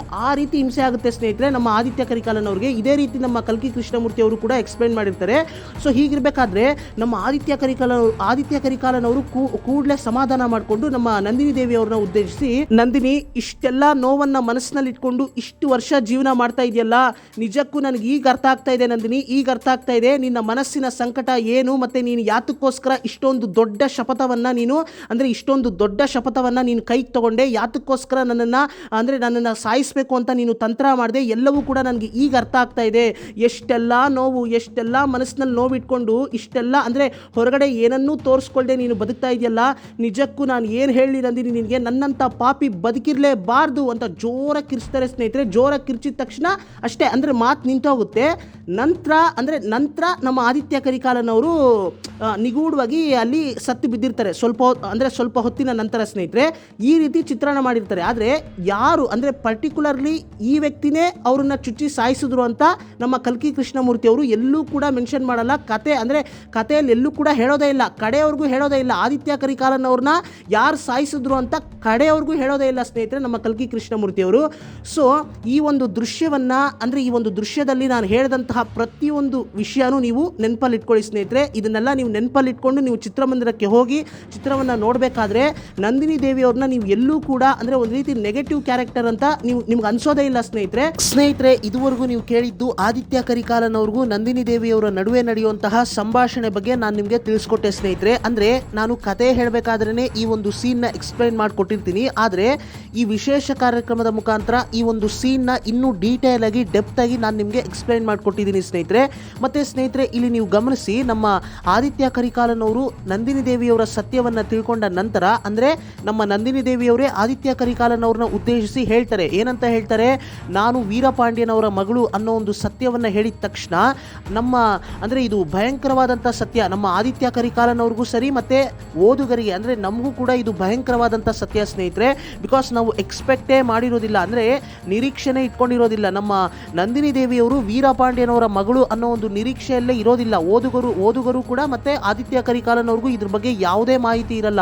ಸೊ ಹೀಗಿರಬೇಕಾದ್ರೆ ಇದನ್ನ ಈ ಒಂದು ಭಯಂಕರವಾದಂಥ ಸತ್ಯವನ್ನು ತಿಳ್ಕೊಂಡ ನಂತರ ನಮ್ಮ ಆದಿತ್ಯ ಕರಿಕಾಲನ್ ಅವ್ರಿಗೆ ಎಲ್ಲಿಲ್ಲದ ಆಶ್ಚರ್ಯ. ಮತ್ತು ಪಕ್ಕದಲ್ಲೇ ಅಂದರೆ ಸಮೀಪದಲ್ಲೇ ನಮ್ಮ ವಂದ್ಯದೇವನವರು ಮತ್ತು ಪೆರಿಯ ಪಳುವೇಟರೆಯರವರು ಕೂಡ ಪಕ್ಕದಲ್ಲೇ ಕೇಳಿಸ್ಕೊತಾ ಇರ್ತಾರೆ. ಅಂದರೆ ಸಮೀಪದಲ್ಲಿ ಬಚ್ಚಿಟ್ಕೊಂಡು ಇವರ ನಡುವೆ ನಡೆಯುವಂತಹ ಸಂಭಾಷಣೆಯನ್ನು ಕೇಳಿಸ್ಕೊತಾ ಇರ್ತಾರೆ. ಸೊ ಅವ್ರಿಗೂ ಕೂಡ ಎಲ್ಲಿಲ್ಲದ ಆಶ್ಚರ್ಯ ಆಗುತ್ತೆ. ನಂತರ ಅಂದರೆ ಈ ಒಂದು ಆಶ್ಚರ್ಯದಲ್ಲಿ ನಮ್ಮ ಆದಿತ್ಯ ಕರಿಕಾಲನ್ ಅವರು ಮಾತಾಡೋದನ್ನ ನಿಲ್ಲಿಸ್ತಾರೆ. ನಂತರ ನಮ್ಮ ವಂದ್ಯದೇವನವ್ರಿಗೆ ಒಂದು ರೀತಿ ಭಯ ಆಗೋದಕ್ಕೆ ಶುರು ಆಗುತ್ತೆ. ಅಯ್ಯೋ ಏನಪ್ಪ ಇದು, ಇವರಿಬ್ಬರ ನಡುವೆ ಸಂಭಾಷಣೆ ನಡೆಯೋದು ನಿಂತೋಗಿದೆ, ಏನು ಕೇಳಿಸ್ತಾ ಇಲ್ವಲ್ಲ. ಅಂದರೆ ಇಷ್ಟೊತ್ತಾದರೂ ಇವರು ಮಾತಾಡ್ತಾ ಇದ್ರು, ಈಗ ಇವರಿಬ್ಬರ ನಡುವೆ ಏನು ಸಂಭಾಷಣೆನೇ ನಡೀತಾ ಇಲ್ವಲ್ಲ, ಏನಾದರೂ ಅನಾಹುತ ಆಗುತ್ತೇನೋ ಅನ್ನೋ ಒಂದು ಭಯದಲ್ಲಿ ನಮ್ಮ ವಂದ್ಯದೇವನವರು ಕಾಪಾಡಬೇಕು. ಅಂದರೆ ಅವ್ರ ಮನಸ್ಸಿನಲ್ಲೇ ಅನ್ಕೋತಾರೆ, ನಾನು ಕುಂದವೈ ಪಿರಾಟಿಯರವ್ರಿಗೆ ಅಂದರೆ ಕುಂದವೈ ದೇವಿಯವ್ರಿಗೆ ನಾನು ಮಾತನ್ನು ಕೊಟ್ಬಿಟ್ಟು ಬಂದಿದ್ದೀನಿ, ಹೇಗಾದರೂ ಮಾಡಿ ನಾನು ಆದಿತ್ಯ ಕರಿಕಾಲನ್ ಅವ್ರನ್ನ ಕಾಪಾಡ್ತೀನಿ, ಆದಿತ್ಯ ಕರಿಕಾಲನ್ ಅವ್ರಿಗೆ ನಾನು ಕವಚ ಥರ ಇರ್ತೀನಿ, ಅಂದರೆ ನನ್ನನ್ನು ಮೀರಿ ಆದಿತ್ಯ ಕರಿಕಾಲನ್ ಅವ್ರಿಗೆ ಏನೂ ಆಗೋದಿಲ್ಲ ಅನ್ನೋ ಒಂದು ಮಾತನ್ನು ಕೊಟ್ಟು ನಾನು ಇಲ್ಲಿಗೆ ಬಂದು ಆದಿತ್ಯ ಕರಿಕಾಲನ್ ಅವ್ರಿಗೆ ಸೆಕ್ಯೂರಿಟಿ, ಅಂದರೆ ನಾನು ಆದಿತ್ಯ ಕರಿಕಾಲನ್ ಅವ್ರಿಗೆ ಏನು ಆಗದೇ ಇರೋ ರೀತಿ ನಾನು ನೋಡ್ಕೋತೀನಿ ಅನ್ನೋ ಒಂದು ಮಾತನ್ನು ಕೊಟ್ಬಿಟ್ಟು ಬಂದಿದ್ದೀನಿ. ಸೊ ಹಾಗಾಗಿ ಆ ಮಾತನ್ನು ಉಳಿಸ್ಕೋಬೇಕು ಅಂತ ಈ ರೀತಿಯೆಲ್ಲ ಯೋಚನೆ ಮಾಡಿ ಅವರು ಅಂದರೆ ನೇರ ಕಾಪಾಡೋದಕ್ಕಂತ ಅವರು ಅಲ್ಲಿಂದ ಅಂದರೆ ಯಾವ ಜಾಗದಲ್ಲಿ ಅವ್ರು ಬಚ್ಚಿಟ್ಕೊಂಡಿರ್ತಾರೋ ಅಲ್ಲಿಂದ ಅವರು ಹೊರಗಡೆ ಬರೋದಕ್ಕಂತ ಬರ್ತಾರೆ. ಅಷ್ಟರಲ್ಲಿ ಅಂದರೆ ನಮ್ಮ ಆದಿತ್ಯ ಕರಿಕಾಲನ್ ಅವ್ರನ್ನ ಕಾಪಾಡಬೇಕು ಅಂತ ಅವ್ರು ಬರ್ತಾರೆ. ಅಷ್ಟರಲ್ಲಿ ಅವ್ರ ಹಿಂದೆಯಿಂದ ಒಂದು ಕೈ, ಅಂದರೆ ಒಂದು ರೀತಿ ವಜ್ರಾಯುಧ ಅಂತಲೇ ಹೇಳಬೇಕು ಆ ಕೈನ, ಅದು ಬೇರೆ ಯಾರ ಕೈಯೋ ಅಲ್ಲ ಸ್ನೇಹಿತರೆ, ನಮ್ಮ ಪೆರಿಯ ಪಳುವೇಟರೆಯರವರ ಕೈಯೇ ಸ್ನೇಹಿತರೆ. ಆ ಕೈ ಬಂದು ಅಂದರೆ ನಮ್ಮ ಪೆರಿಯ ಪಳುವೇಟರೆಯರವರು ನಮ್ಮ ವಂದ್ಯದೇವನವ್ರನ್ನ ಅಂದರೆ ಕತ್ತನ್ನ ಹಿಡ್ಕೊಂಡು, ನಮ್ಮ ವಂದ್ಯದೇವನವರ ಕತ್ತನ್ನು ಹಿಡ್ಕೊಂಡು ಹಂಗೆ ಸ್ವಲ್ಪ ಹಿಸ್ಕೋ ಥರ ಹಿಸ್ಕಿ ನಮ್ಮ ವಂದ್ಯದೇವನವ್ರನ್ನ ಅಂದರೆ ವಂದ್ಯದೇವನವ್ರಿಗೆ ಮೂರ್ಛೆ ಹೋಗ್ಬಿಡುತ್ತೆ. ಅಂದರೆ ವಂದ್ಯದೇವನವರು ಮೂರ್ಛೆ ಹೋಗಿ ಬಿದೋಗ್ತಾರೆ ಸ್ನೇಹಿತರೆ. ಈ ಒಂದು ನಮ್ಮ ಪೆರಿಯ ಪಳುವೇಟರೆಯರವರು ಯಾವಾಗ ಆ ರೀತಿ ಕೈಯಿಂದ ಫೋರ್ಸ್ನಲ್ಲಿ ಅವ್ರನ್ನ ಹಿಂದೆಯಿಂದ ಕತ್ತನ್ನು ಹಿಡ್ಕೊಂಡು ಸ್ವಲ್ಪ ಹಿಸ್ಕೋ ರೀತಿ ಮಾಡ್ತಾರೋ ಆಗ್ಲೇ ನಮ್ಮ ವಂದ್ಯದೇವನವರು ಒಂದು ರೀತಿ ಮೂರ್ಛೆ ಹೋಗಿ ನಂತರ ಬಿದೋಗ್ತಾರೆ ಸ್ನೇಹಿತರೆ ಕೆಳಗಡೆ. ಸೊ ನಮ್ಮ ಪೆರಿಯ ಪಳುವೇಟರೆಯರವರು ನಮ್ಮ ವಂದ್ಯದೇವನವ್ರನ್ನ ಅಂದರೆ ಹಿಂದೆಯಿಂದ ಅಟ್ಯಾಕ್ ಮಾಡಿ ನಮ್ಮ ವಂದ್ಯದೇವನವ್ರನ್ನ ಹಿಂದೆಯಿಂದ ಅವರ ಕೈಯಿಂದ ಅಟ್ಯಾಕ್ ಮಾಡಿ ನಮ್ಮ ವಂದ್ಯದೇವನವ್ರನ್ನ ಅಂದರೆ ಕತ್ತನ್ನು ಹಿಸ್ಕಿ ಸ್ವಲ್ಪ ಹಿಸ್ಕೋ ಥರ ಹಿಸ್ಕಿ ನಮ್ಮ ವಂದ್ಯದೇವನವರು ಮೂರ್ಛೆ ಹೋಗೋ ರೀತಿ ಮಾಡ್ತಾರೆ ಸ್ನೇಹಿತರೆ. ನಂತರ ನಮ್ಮ ವಂದ್ಯದೇವನವರು ಮೂರ್ಛೆ ಹೊರಟೋಗ್ತಾರೆ. ನಂತರ ನಮ್ಮ ವಂದ್ಯದೇವನವರು ಬಿದ್ದಿರ್ತಾರೆ. ಅಂದರೆ ಅವರು ಪಕ್ಕದಲ್ಲೇ ಇರ್ತಕ್ಕಂತಹ ಮ್ಯೂಸಿಕಲ್ ಇನ್ಸ್ಟ್ರೂಮೆಂಟ್ ರೂಮ್ ಏನಿದೆ ಆ ಮ್ಯೂಸಿಕಲ್ ಇನ್ಸ್ಟ್ರೂಮೆಂಟ್ ರೂಮ್ನಲ್ಲಿ ಬಚ್ಚಿಟ್ಕೊಂಡು ಅವರು ಆದಿತ್ಯ ಕರಿಕಾಲನ್ ಅವ್ರಿಗೂ ಮತ್ತು ನಂದಿನಿ ದೇವಿಯವರ ನಡುವೆ ನಡೆಯುವಂತಹ ಸಂಭಾಷಣೆಯನ್ನು ಅವರು ಬಚ್ಚಿಟ್ಕೊಂಡು ಕೇಳ್ತಾ ಇರ್ತಾರೆ. ಆ ರೂಮ್ನಲ್ಲೇ ನಮ್ಮ ಪೆರಿಯ ಪಳುವೇಟರೆಯರವರು ಕೂಡ ಸುರಂಗ ಮಾರ್ಗದಿಂದ ಆ ರೂಮ್ ಒಳಗಡೆ ಬಂದಿರ್ತಾರೆ. ನಮ್ಮ ವಂದ್ಯದೇವನವ್ರಿಗೆ ಗೊತ್ತಿರೋದಿಲ್ಲ. ಸೊ ಹಾಗಾಗಿ ವಂದ್ಯದೇವನವರ ಹಿಂದ್ಗಡೆ ಪೆರಿಯ ಪಳುವೇಟರೆಯರವರು ಇದ್ದಾರೆ ಅನ್ನೋ ಒಂದು ವಿಷಯ ನಮ್ಮ ವಂದ್ಯದೇವನವ್ರಿಗೆ ಗೊತ್ತಿರೋದಿಲ್ಲ ಸ್ನೇಹಿತರೆ. ಹಾಗಾಗಿನೇ ಹಿಂದೆಯಿಂದ ಸಡನ್ ಆಗಿ ಈ ರೀತಿ ವಜ್ರಾಯುಧ ಥರ ಅಷ್ಟು ಗಟ್ಟಿಮುಟ್ಟಾದಂತಹ ಒಂದು ಕೈ ಬಂದು ಈ ರೀತಿ ಕತ್ತನ್ನು ಹಿಸ್ಕೋದಕ್ಕೆ ಶುರು ಮಾಡಿದ ತಕ್ಷಣ ಅವರಿಗೆ ಎಲ್ಲಿಲ್ಲದ ಆಶ್ಚರ್ಯ. ಮತ್ತು ಹಿಂದೆ ನೋಡಿದ ತಕ್ಷಣ ಒಂದು ಅಂದರೆ ದೊಡ್ಡ ವ್ಯಕ್ತಿ, ಅಂದರೆ ಆಜಾನುಬಾಹು ಅಂತಲೇ ಹೇಳಬೇಕು, ಅಷ್ಟು ದೊಡ್ಡ ವ್ಯಕ್ತಿಯನ್ನು ನೋಡಿದ ತಕ್ಷಣ ಅಂದರೆ ನಮ್ಮ ಪೆರಿಯ ಪಳುವೇಟರೆಯರವರು ನಾರ್ಮಲ್ ಆಗಿ ಬಂದಿರೋದಿಲ್ಲ ಸ್ನೇಹಿತರೆ, ಅವರು ಕಾಳಾಮುಖ ವೇಷವನ್ನು ಧರಿಸಿಕೊಂಡು ಬಂದಿರ್ತಾರೆ. ಸೊ ಹಾಗಾಗಿ ನಮ್ಮ ವಂದ್ಯದೇವನವರು ಹಿಂದೆ ತಿರುಗಿ ಯಾರು ನನ್ನನ್ನು ಅಟ್ಯಾಕ್ ಮಾಡಿದ್ದು ಅಂತ ಅವರು ಹಿಂದೆ ತಿರುಗಿ ನೋಡಿದಾಗ ಅವರು ಅಂದರೆ ಇವರೇ ಪೆರಿಯ ಪಳುವೇಟರೆಯರವರು ಅಂತ ಅವರಿಗೆ ಗೊತ್ತಾಗೋದಿಲ್ಲ. ಸೊ ಹಾಗಾಗಿ ನಮ್ಮ ವಂದ್ಯದೇವನವರು ಒಂದು ರೀತಿ ಆಶ್ಚರ್ಯ ಆಗುತ್ತೆ. ಸೊ ಆ ಒಂದು ಆಶ್ಚರ್ಯದಲ್ಲಿ ಅವ್ರಿಗೆ ಏನು ಮಾಡಬೇಕು ಅಂತ ಗೊತ್ತಾಗೋದಿಲ್ಲ. ಮತ್ತು ಒಂದು ಕಡೆ ಕೈಯನ್ನು ಬೇರೆ ಅಂದರೆ ನಮ್ಮ ಪೆರಿಯ ಪಳುವೇಟರೆಯರವರು ಅವರ ಕೈಯನ್ನು ಅವ್ರ ಕತ್ತ ಮೇಲೆ ಅಂದರೆ ಅವರ ಕೈಯನ್ನು ಕತ್ತ ಮೇಲೆ ಹಾಕಿ ಕತ್ತನ್ನು ಹಿಸ್ಕೋದಕ್ಕೆ ಶುರು ಮಾಡ್ತಾರೆ. ಅಂದರೆ ಸ್ವಲ್ಪ ಲೈಟಾಗಿ ಹಿಸ್ಕೋದಕ್ಕೆ ಶುರು ಮಾಡ್ತಾರೆ. ಸೊ ಆ ರೀತಿ ಹಿಸ್ಕಿ ನಮ್ಮ ವಂದ್ಯದೇವನವ್ರನ್ನ ವಂದ್ಯದೇವನವ್ರನ್ನ ಆ ಕಡೆ ತಳ್ಳೋ ರೀತಿಯಲ್ಲಿ ಮಾಡ್ತಾರೆ. ಅಂದರೆ ನಮ್ಮ ವಂದ್ಯದೇವನವರು ಆ ಒಂದು ಫೋರ್ಸ್ಗೆ ಅವರು ಮೂರ್ಛೆ ಹೋಗಿ ಆ ಕಡೆ ಬಿದೋಗ್ತಾರೆ ಸ್ನೇಹಿತರೆ. ಆ ಮ್ಯೂಸಿಕಲ್ ಇನ್ಸ್ಟ್ರೂಮೆಂಟ್ ಅಂದರೆ ಆ ಮ್ಯೂಸಿಕಲ್ ಇನ್ಸ್ಟ್ರೂಮೆಂಟ್ ಇರ್ತಕ್ಕಂತಹ ಆ ಒಂದು ರೂಮ್ ಏನಿದೆ ಆ ಒಂದು ಕೋಣೆಯಿಂದ ಹೊರಗಡೆ ಬಿದೋಗ್ತಾರೆ. ಬಿದ್ದಿದ ತಕ್ಷಣ ನಮ್ಮ ಪೆರಿಯ ಪಳುವೆಟ್ಟರೆ ಇರೋರು ಆ ವಂದ್ಯದೇವನವರು ಎಲ್ಲಿ ಬಿದ್ದಿರ್ತಾರೋ ಅವ್ರನ್ನ ದಾಟ್ಕೊಂಡು ನಮ್ಮ ಪೆರಿಯ ಪಳುವೆಟ್ಟರೆ ಇರೋರು ಬರ್ತಾರೆ. ಪೆರಿಯ ಪಳುವೆಟ್ಟರೆ ಇರೋರು ಬರೋದಕ್ಕೂ ಮತ್ತೆ ಅಲ್ಲಿ ದೂರದಲ್ಲಿ ನಮ್ಮ ನಂದಿನಿ ದೇವಿಯವರು ಆದಿತ್ಯ ಕರಿಕಾಲನವರ ಹೆಣದ ಮುಂದೆ ನಿಂತ್ಕೊಂಡು ಅವರು ಒಂದು ರೀತಿ ಒಂದು ಕಡೆ ಅಳ್ತಾ ಇರ್ತಾರೆ. ತುಂಬ ದುಃಖ, ಅವರ ಮುಖದಲ್ಲಿ ತುಂಬ ದುಃಖ ಇರುತ್ತೆ ಸ್ನೇಹಿತರೆ. ನಮ್ಮ ಪೆರಿಯ ಪಳುವೆಟ್ಟರೆ ಇರೋರನ್ನ ನೋಡಿದ ತಕ್ಷಣ ಒಂದು ರೀತಿ ಇನ್ನೂ ಶಾಕ್ ಆಗುತ್ತೆ, ಆಶ್ಚರ್ಯ ಆಗುತ್ತೆ, ಒಂದು ಕಡೆ ತುಂಬ ಭಯ ಆಗುತ್ತೆ ನಮ್ಮ ನಂದಿನಿ ದೇವಿಯವ್ರಿಗೆ. ನಮ್ಮ ಪೆರಿಯ ಪಳುವೆಟ್ಟರೆ ಇರೋರು ನಂದಿನಿ ದೇವಿಯವ್ರನ್ನ ನೋಡಿದ ತಕ್ಷಣ ಅಯ್ಯೋ ರಾಕ್ಷಸಿ, ಕಡೆಗೂ ನೀನು ಅನ್ಕೊಂಡಿದ್ದನ್ನ ಸಾಧಿಸ್ಬಿಟ್ಟ, ಕಡೆಗೂ ನೀನು ಸೇಡನ್ನ ತೀರಿಸ್ಕೊಂಬಿಟ್ಟ ಅಂತ ಜೋರಾಗಿ ಗರ್ಜನೆ ಮಾಡೋದಕ್ಕೆ ಶುರು ಮಾಡ್ತಾರೆ. ನಂತರ ನಂದಿನಿ ದೇವಿಯವರ ಹತ್ರ ಬರಬೇಕು ಅಂತ ಬರ್ತಾ ಇರ್ತಾರೆ. ಆ ಒಂದು ಸಂದರ್ಭದಲ್ಲಿ ಪೆರಿಯ ಪಳುವೆಟ್ಟರೆ ಇರೋರ ಕೈಯಲ್ಲಿ ಒಂದು ಸಣ್ಣ ಕತ್ತಿ ಬೇರೆ ಇರುತ್ತೆ ಸ್ನೇಹಿತರೆ. ನಂತರ ಈ ರೀತಿ ನಂದಿನಿ ದೇವಿಯವರ ಹತ್ರ ಬರಬೇಕು ಅಂತ ಅವರು ಗರ್ಜನೆ ಮಾಡ್ಕೊಂಡು ಬರಬೇಕಾದ್ರೇನೆ ರವಿದಾಸನ್ ಮಂತ್ರವಾದಿಯವರು ಒಂದು ಮುಖ್ಯವಾದಂಥ ಕೆಲಸವನ್ನು ಮಾಡ್ತಾರೆ. ಏನು ಕೆಲಸ ಮಾಡ್ತಾರೆ ಅಂತಂದರೆ, ಅವ್ರ ಹತ್ರ ಇದ್ದಂತಹ ಒಂದು ಹುಲಿ ಚರ್ಮ ಇಟ್ಕೊಂಡಿರ್ತಾರೆ. ಆ ಹುಲಿ ಚರ್ಮವನ್ನು ತಗೊಂಡು ಆ ಹುಲಿ ಚರ್ಮವನ್ನು ಕೂಡಲೇ ಬೇಟೆ ಮಂಟಪದಲ್ಲಿ ಏನು ದೀಪ ಉರಿತಾ ಇರುತ್ತೆ ಆ ದೀಪದ ಮೇಲೆ ಆ ಹುಲಿ ಚರ್ಮವನ್ನು ಹಾಕ್ಬಿಡ್ತಾರೆ. ಯಾತಕ್ಕೋಸ್ಕರ ಆ ರೀತಿ ಹಾಕ್ತಾರೆ? ಆ ರೀತಿ ಹಾಕಿದ ತಕ್ಷಣ ಆ ದೀಪ ಆರೋಗುತ್ತೆ ಸ್ನೇಹಿತರೆ. ಆ ದೀಪ ಆರಿ ಮರುಕ್ಷಣ ಅಲ್ಲಿ ಏನಾಯಿತು ಅನ್ನೋದು ಯಾರಿಗೂ ಗೊತ್ತಾಗೋದಿಲ್ಲ ಸ್ನೇಹಿತರೆ. ಅಂದರೆ ನಮ್ಮ ಪೆರಿಯ ಪಳುವೆಟ್ಟರೆ ಇರೋರು ಅಲ್ಲಿ ಪೆರಿಯ ಪಳುವೆಟ್ಟರೆ ಇರೋರು ನಂತರ ಏನಾದರೂ ಅಂತ ಯಾರಿಗೂ ಗೊತ್ತಾಗೋದಿಲ್ಲ. ನಂತರ ನಂದಿನಿ ದೇವಿಯವರು, ಪಾಂಡ್ಯ ಸಾಮ್ರಾಜ್ಯಕ್ಕೆ ಸೇರಿದಂತಹ 5-6 ವ್ಯಕ್ತಿಗಳು ಇವರೆಲ್ಲರೂ ಕೂಡ ಅಲ್ಲಿಂದ ಎಸ್ಕೇಪ್ ಆಗ್ತಾರೆ ಅಂತ ಸಿಂಪಲ್ ಆಗಿ ಹೇಳ್ಬೋದು ಸ್ನೇಹಿತರೆ. ಅಲ್ಲಿಂದ ಎಸ್ಕೇಪ್ ಆಗ್ತಾರೆ.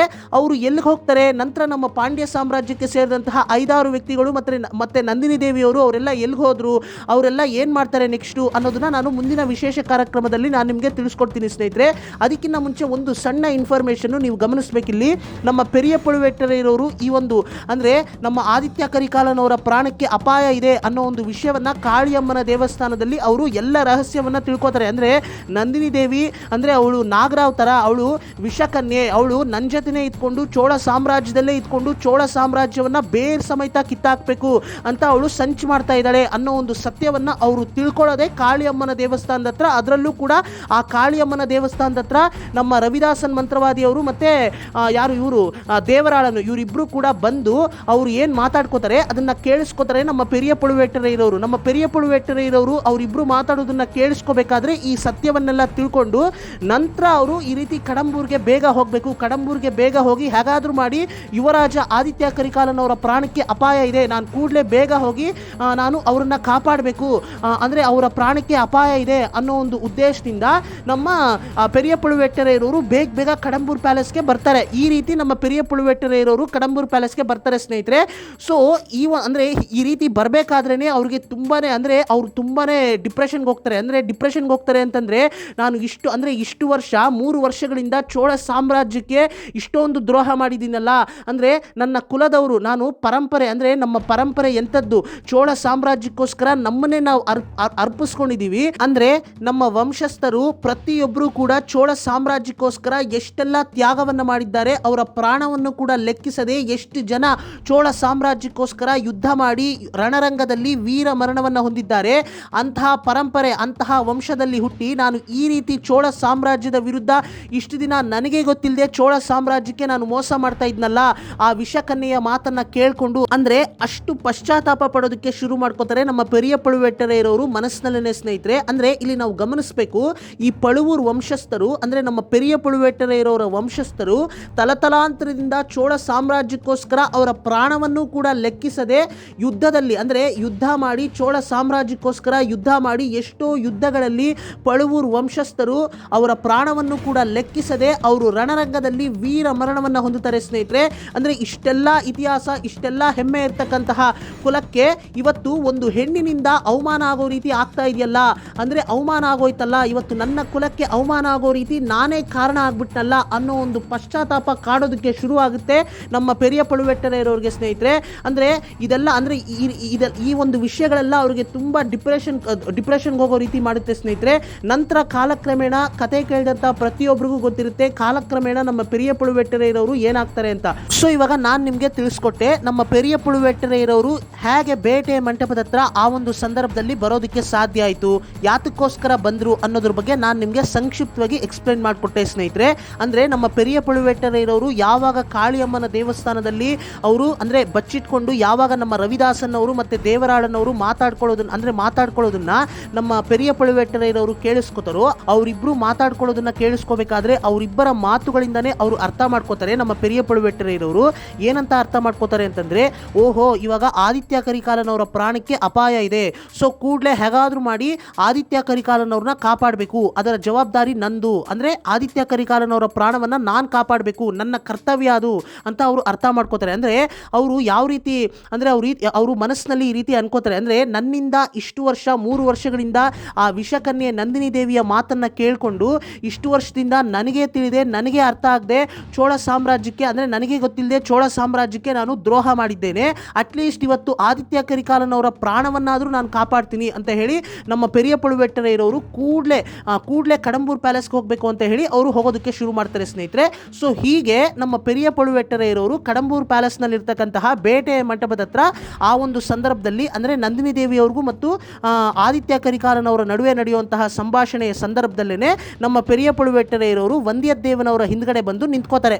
ಸೊ ಇಲ್ಲಿವರೆಗೂ ನಾನು ನಿಮಗೆ ಹೇಳಿದೆ. ಅಂದರೆ ನಂತರ ನಮ್ಮ ವಂದ್ಯದೇವನವ್ರನ್ನ ಅವರು ಕತ್ತಿಸ್ಕೋದಕ್ಕೆ ಶುರು ಮಾಡ್ತಾರೆ ಅಂತಂದರೆ ಸ್ವಲ್ಪ ಮೂರ್ಛೆ ಹೋಗೋ ರೀತಿ ಮಾಡ್ತಾರೆ. ನಂತರ ನಮ್ಮ ವಂದ್ಯದೇವನವರು ಆ ಒಂದು ಮ್ಯೂಸಿಕಲ್ ಇನ್ಸ್ಟ್ರೂಮೆಂಟ್ ಇರ್ತಕ್ಕಂತಹ ರೂಮಿನಿಂದ ಹೊರಗಡೆ ಬೀಳ್ತಾರೆ. ಅವರನ್ನು ದಾಟ್ಕೊಂಡು ನಮ್ಮ ಪೆರಿಯ ಪಳುವೆಟ್ಟರಯ್ಯನವರು ಕೈಯಲ್ಲಿ ಕತ್ತಿ ಇಟ್ಕೊಂಡು ನಮ್ಮ ನಂದಿನಿ ದೇವಿಯವ್ರನ್ನ ಉದ್ದೇಶಿಸಿ, ಅಯ್ಯೋ ರಾಕ್ಷಸಿ ನೀನು, ಅಂದರೆ ಕಡೆಗೂ ನೀನು ಅನ್ಕೊಂಡಿದ್ದನ್ನು ಸಾಧಿಸ್ಬಿಟ್ಟ, ಸೇಡನ್ನು ತೀರಿಸ್ಕೊಂಡ್ಬಿಟ್ಟ ಅಂತ ಜೋರಾಗಿ ಗರ್ಜನೆ ಮಾಡೋದಕ್ಕೆ ಶುರು ಮಾಡ್ತಾರೆ. ಯಾಕಂತಂದರೆ ನಮ್ಮ ಪೆರಿಯ ಪಳುವೆಟ್ಟರಯ್ಯನವರು ನಂದಿನಿ ದೇವಿಯವ್ರನ್ನ ಉದ್ದೇಶಿಸಿ ಈ ರೀತಿ ಗರ್ಜನೆ ಮಾಡೋದಕ್ಕೆ ಕಾರಣನೇ ಅಲ್ಲಿ ಆದಿತ್ಯ ಕರಿಕಾಲನವರು ಸತ್ತು ಬಿದ್ದಿರ್ತಾರೆ. ಅಂದರೆ ನಮ್ಮ ಪೆರಿಯ ಪಳುವೆಟ್ಟರಯ್ಯನವರು ಅಲ್ಲಿ ಬಂದಿದ್ದ ತಕ್ಷಣ ಅವರು ನೋಡುವಂತಹ ದೃಶ್ಯನೇ ನಮ್ಮ ನಂದಿನಿ ದೇವಿಯವರು ಆದಿತ್ಯ ಕರಿಕಾಲನವರ ಹೆಣದ ಮುಂದೆ ನಿಂತ್ಕೊಂಡಿರ್ತಾರೆ. ಆದಿತ್ಯ ಕರಿಕಾಲನವರು ಸತ್ತು ಬಿದ್ದಿರ್ತಾರೆ. ಆದಿತ್ಯ ಕರಿಕಾಲನವರ ಎದೆಯ ಮೇಲ್ಗಡೆ ಆ ಮೀನಿನ ಚಿಹ್ನೆ ಇರತಕ್ಕಂತಹ ಖಡ್ಗ ಚುಚ್ಕೊಂಡಿರುತ್ತೆ. ಸೊ ಈ ಒಂದು ದೃಶ್ಯವನ್ನು ನೋಡಿದ ತಕ್ಷಣ ಆ ರೀತಿ ಗರ್ಜನೆ ಮಾಡೋದಕ್ಕೆ ಶುರು ಮಾಡ್ತಾರೆ ನಮ್ಮ ಪೆರಿಯ ಪಳುವೆಟ್ಟರಯ್ಯನವರು. ಕೂಡಲೇ ಆ ರೀತಿ ಗರ್ಜನೆ ಮಾಡಿಕೊಂಡು ಕೂಡಲೇ ನಂದಿನಿ ದೇವಿಯವರ ಹತ್ರ ಹೋಗಬೇಕು ಅಂತ ಹೇಳಿ ಅವರು ಹೋಗೋದಕ್ಕೆ ಶುರು ಮಾಡ್ತಾರೆ. ಆಗ ಅವರ ಕೈಯಲ್ಲಿ ಕತ್ತಿ ಬೇರೆ ಇರುತ್ತೆ, ನಮ್ಮ ಪೆರಿಯ ಪಳುವೆಟ್ಟರಯ್ಯನವರ ಕೈಯಲ್ಲಿ ಕತ್ತಿ ಬೇರೆ ಇರುತ್ತೆ. ಸೊ ಇದನ್ನ ಅಂದರೆ ಕೂಡಲೇ ಅಂದರೆ ಅದೇ ಸಂದರ್ಭದಲ್ಲೇ ನಮ್ಮ ರವಿದಾಸನ್ ಮಂತ್ರವಾದಿಯವರು ಅಂದರೆ ಆ ಒಂದು ಬೇಟೆಯ ಮಂಟಪದಲ್ಲಿ ಇನ್ನೂ ಅಂದರೆ ಒಂದಷ್ಟು ವ್ಯಕ್ತಿಗಳು ಅಂದರೆ ಪಾಂಡ್ಯ ಸಾಮ್ರಾಜ್ಯಕ್ಕೆ ಸೇರಿದಂತಹ ಒಂದಷ್ಟು ವ್ಯಕ್ತಿಗಳು ಇರ್ತಾರೆ ಸ್ನೇಹಿತರೆ. ಅದರಲ್ಲಿ ನಮ್ಮ ರವಿದಾಸನ್ ಮಂತ್ರವಾದಿಯವರು ಮೇಯ್ನ್ ಅಲ್ವಾ, ಹೈಲೈಟು. ಕತೆ ಕೇಳಿದಂಥ ಪ್ರತಿಯೊಬ್ಬರಿಗೂ ಗೊತ್ತಿರುತ್ತೆ. ನಮ್ಮ ರವಿದಾಸನ್ ಮಂತ್ರವಾದಿಯವರು ಕೂಡಲೇ ಏನು ಮಾಡ್ತಾರೆ ಅಂತಂದರೆ, ಹುಲಿಯ ಚರ್ಮ ಇರುತ್ತೆ ಅವ್ರ ಹತ್ರ, ಆ ಹುಲಿಯ ಚರ್ಮ ತಗೊಂಡು ಕೂಡಲೇ ಆ ಒಂದು ಬೇಟೆಯ ಮಂಟಪದಲ್ಲಿ ಅಥವಾ ಆ ಬೇಟೆಯ ಮಂಟಪದಲ್ಲಿ ಇರ್ತಕ್ಕಂತಹ ಆ ಒಂದು ದೀಪ ಏನು ಉರಿತಾ ಇರುತ್ತೆ ಆ ದೀಪದ ಮೇಲ್ಗಡೆ ಆ ಹುಲಿಯ ಚರ್ಮವನ್ನು ಬಿಸಾಕ್ಬಿಡ್ತಾರೆ. ಆ ಹುಲಿಯ ಚರ್ಮವನ್ನು ದೀಪದ ಮೇಲ್ಗಡೆ ಬಿಸಾಕಿದ ತಕ್ಷಣ ಆ ದೀಪ ಆರೋಗುತ್ತೆ. ದೀಪ ಆರೋಗಿದ ತಕ್ಷಣ ಕೂಡಲೇ ಎಲ್ಲೆಲ್ಲೂ ಕೂಡ ಕತ್ತಲು ಆವರಿಸುತ್ತೆ. ಕೂಡಲೇ ಈ ರೀತಿ ಕತ್ತಲು ಆವರಿಸಿದ ನಂತರ ಅಲ್ಲಿ ಏನಾಯಿತು ಅಂದರೆ ಎಲ್ಲೆಲ್ಲೂ ಕೂಡ ಓಡೋಗೋ ರೀತಿಯಾದಂಥ ಶಬ್ದ ಕೇಳಿಸುತ್ತೆ, ಎಲ್ಲರೂ ಕೂಡ ಓಡ್ತಾ ಇರೋವಂಥ ಶಬ್ದ ಕೇಳಿಸುತ್ತೆ. ಇನ್ನೊಂದು ಕಡೆ ಒಂದು ರೀತಿ ಜೋರಾಗಿ ಗೊಳೋ ಅಂತ ಅಳ್ತಾ ಇರೋವಂಥ ಶಬ್ದ ಕೇಳಿಸುತ್ತೆ. ಅದು ನಮ್ಮ ನಂದಿನಿ ದೇವಿಯವರು ಅಂದರೆ ನಂದಿನಿ ದೇವಿಯವರು ಕೂಡ ಅಳ್ತಾ ಇರ್ತಾರೆ. ಒಂದು ಕಡೆ ಜೋರಾಗಿ ನಗ್ತಾ ಇರ್ತಾರೆ, ಅಂದರೆ ಬ್ಯಾಕ್ಗ್ರೌಂಡಲ್ಲಿ ನಗ್ತಾ ಇರ್ತಾರೆ, ಇನ್ನೊಂದು ಕಡೆ ಅಳ್ತಾ ಇರ್ತಾರೆ. ಅಂದರೆ ಅವರ ಭಾವನೆಯನ್ನು ಮತ್ತು ಅವರು ಯಾತಕ್ಕೋಸ್ಕರ ಈ ರೀತಿ ಅಂದರೆ ಜೋರಾಗಿ ಅಳ್ತಾ ಇದ್ರು ಮತ್ತು ಯಾತಕ್ಕೋಸ್ಕರ ಬ್ಯಾಕ್ಗ್ರೌಂಡಲ್ಲಿ ನಗ್ತಾ ಇದ್ರು, ಇದು ಯಾವುದ್ರ ಬಗ್ಗೆನೂ ನಾವು ಅಂದರೆ ಓದುಗರಿಗೆ ಅಥವಾ ಈ ಕಥೆಯನ್ನು ಕೇಳಿದಂಥವರು ಕೂಡ ಊಹೆ ಮಾಡೋದಕ್ಕೆ ಸಾಧ್ಯ ಆಗೋದಿಲ್ಲ ಸ್ನೇಹಿತರೆ. ಅಂದರೆ ಈ ಕಥೆಯನ್ನು ಕೇಳಿದಂಥ ಪ್ರತಿಯೊಬ್ಬರಿಗೂ ಕೂಡ ನಂದಿನಿ ದೇವಿಯವ್ರ ಬಗ್ಗೆ ಒಂದು ಕ್ಲಾರಿಟಿ ಬರೋದಕ್ಕೆ ಸಾಧ್ಯ ಆಗೋದಿಲ್ಲ ಸ್ನೇಹಿತರೆ.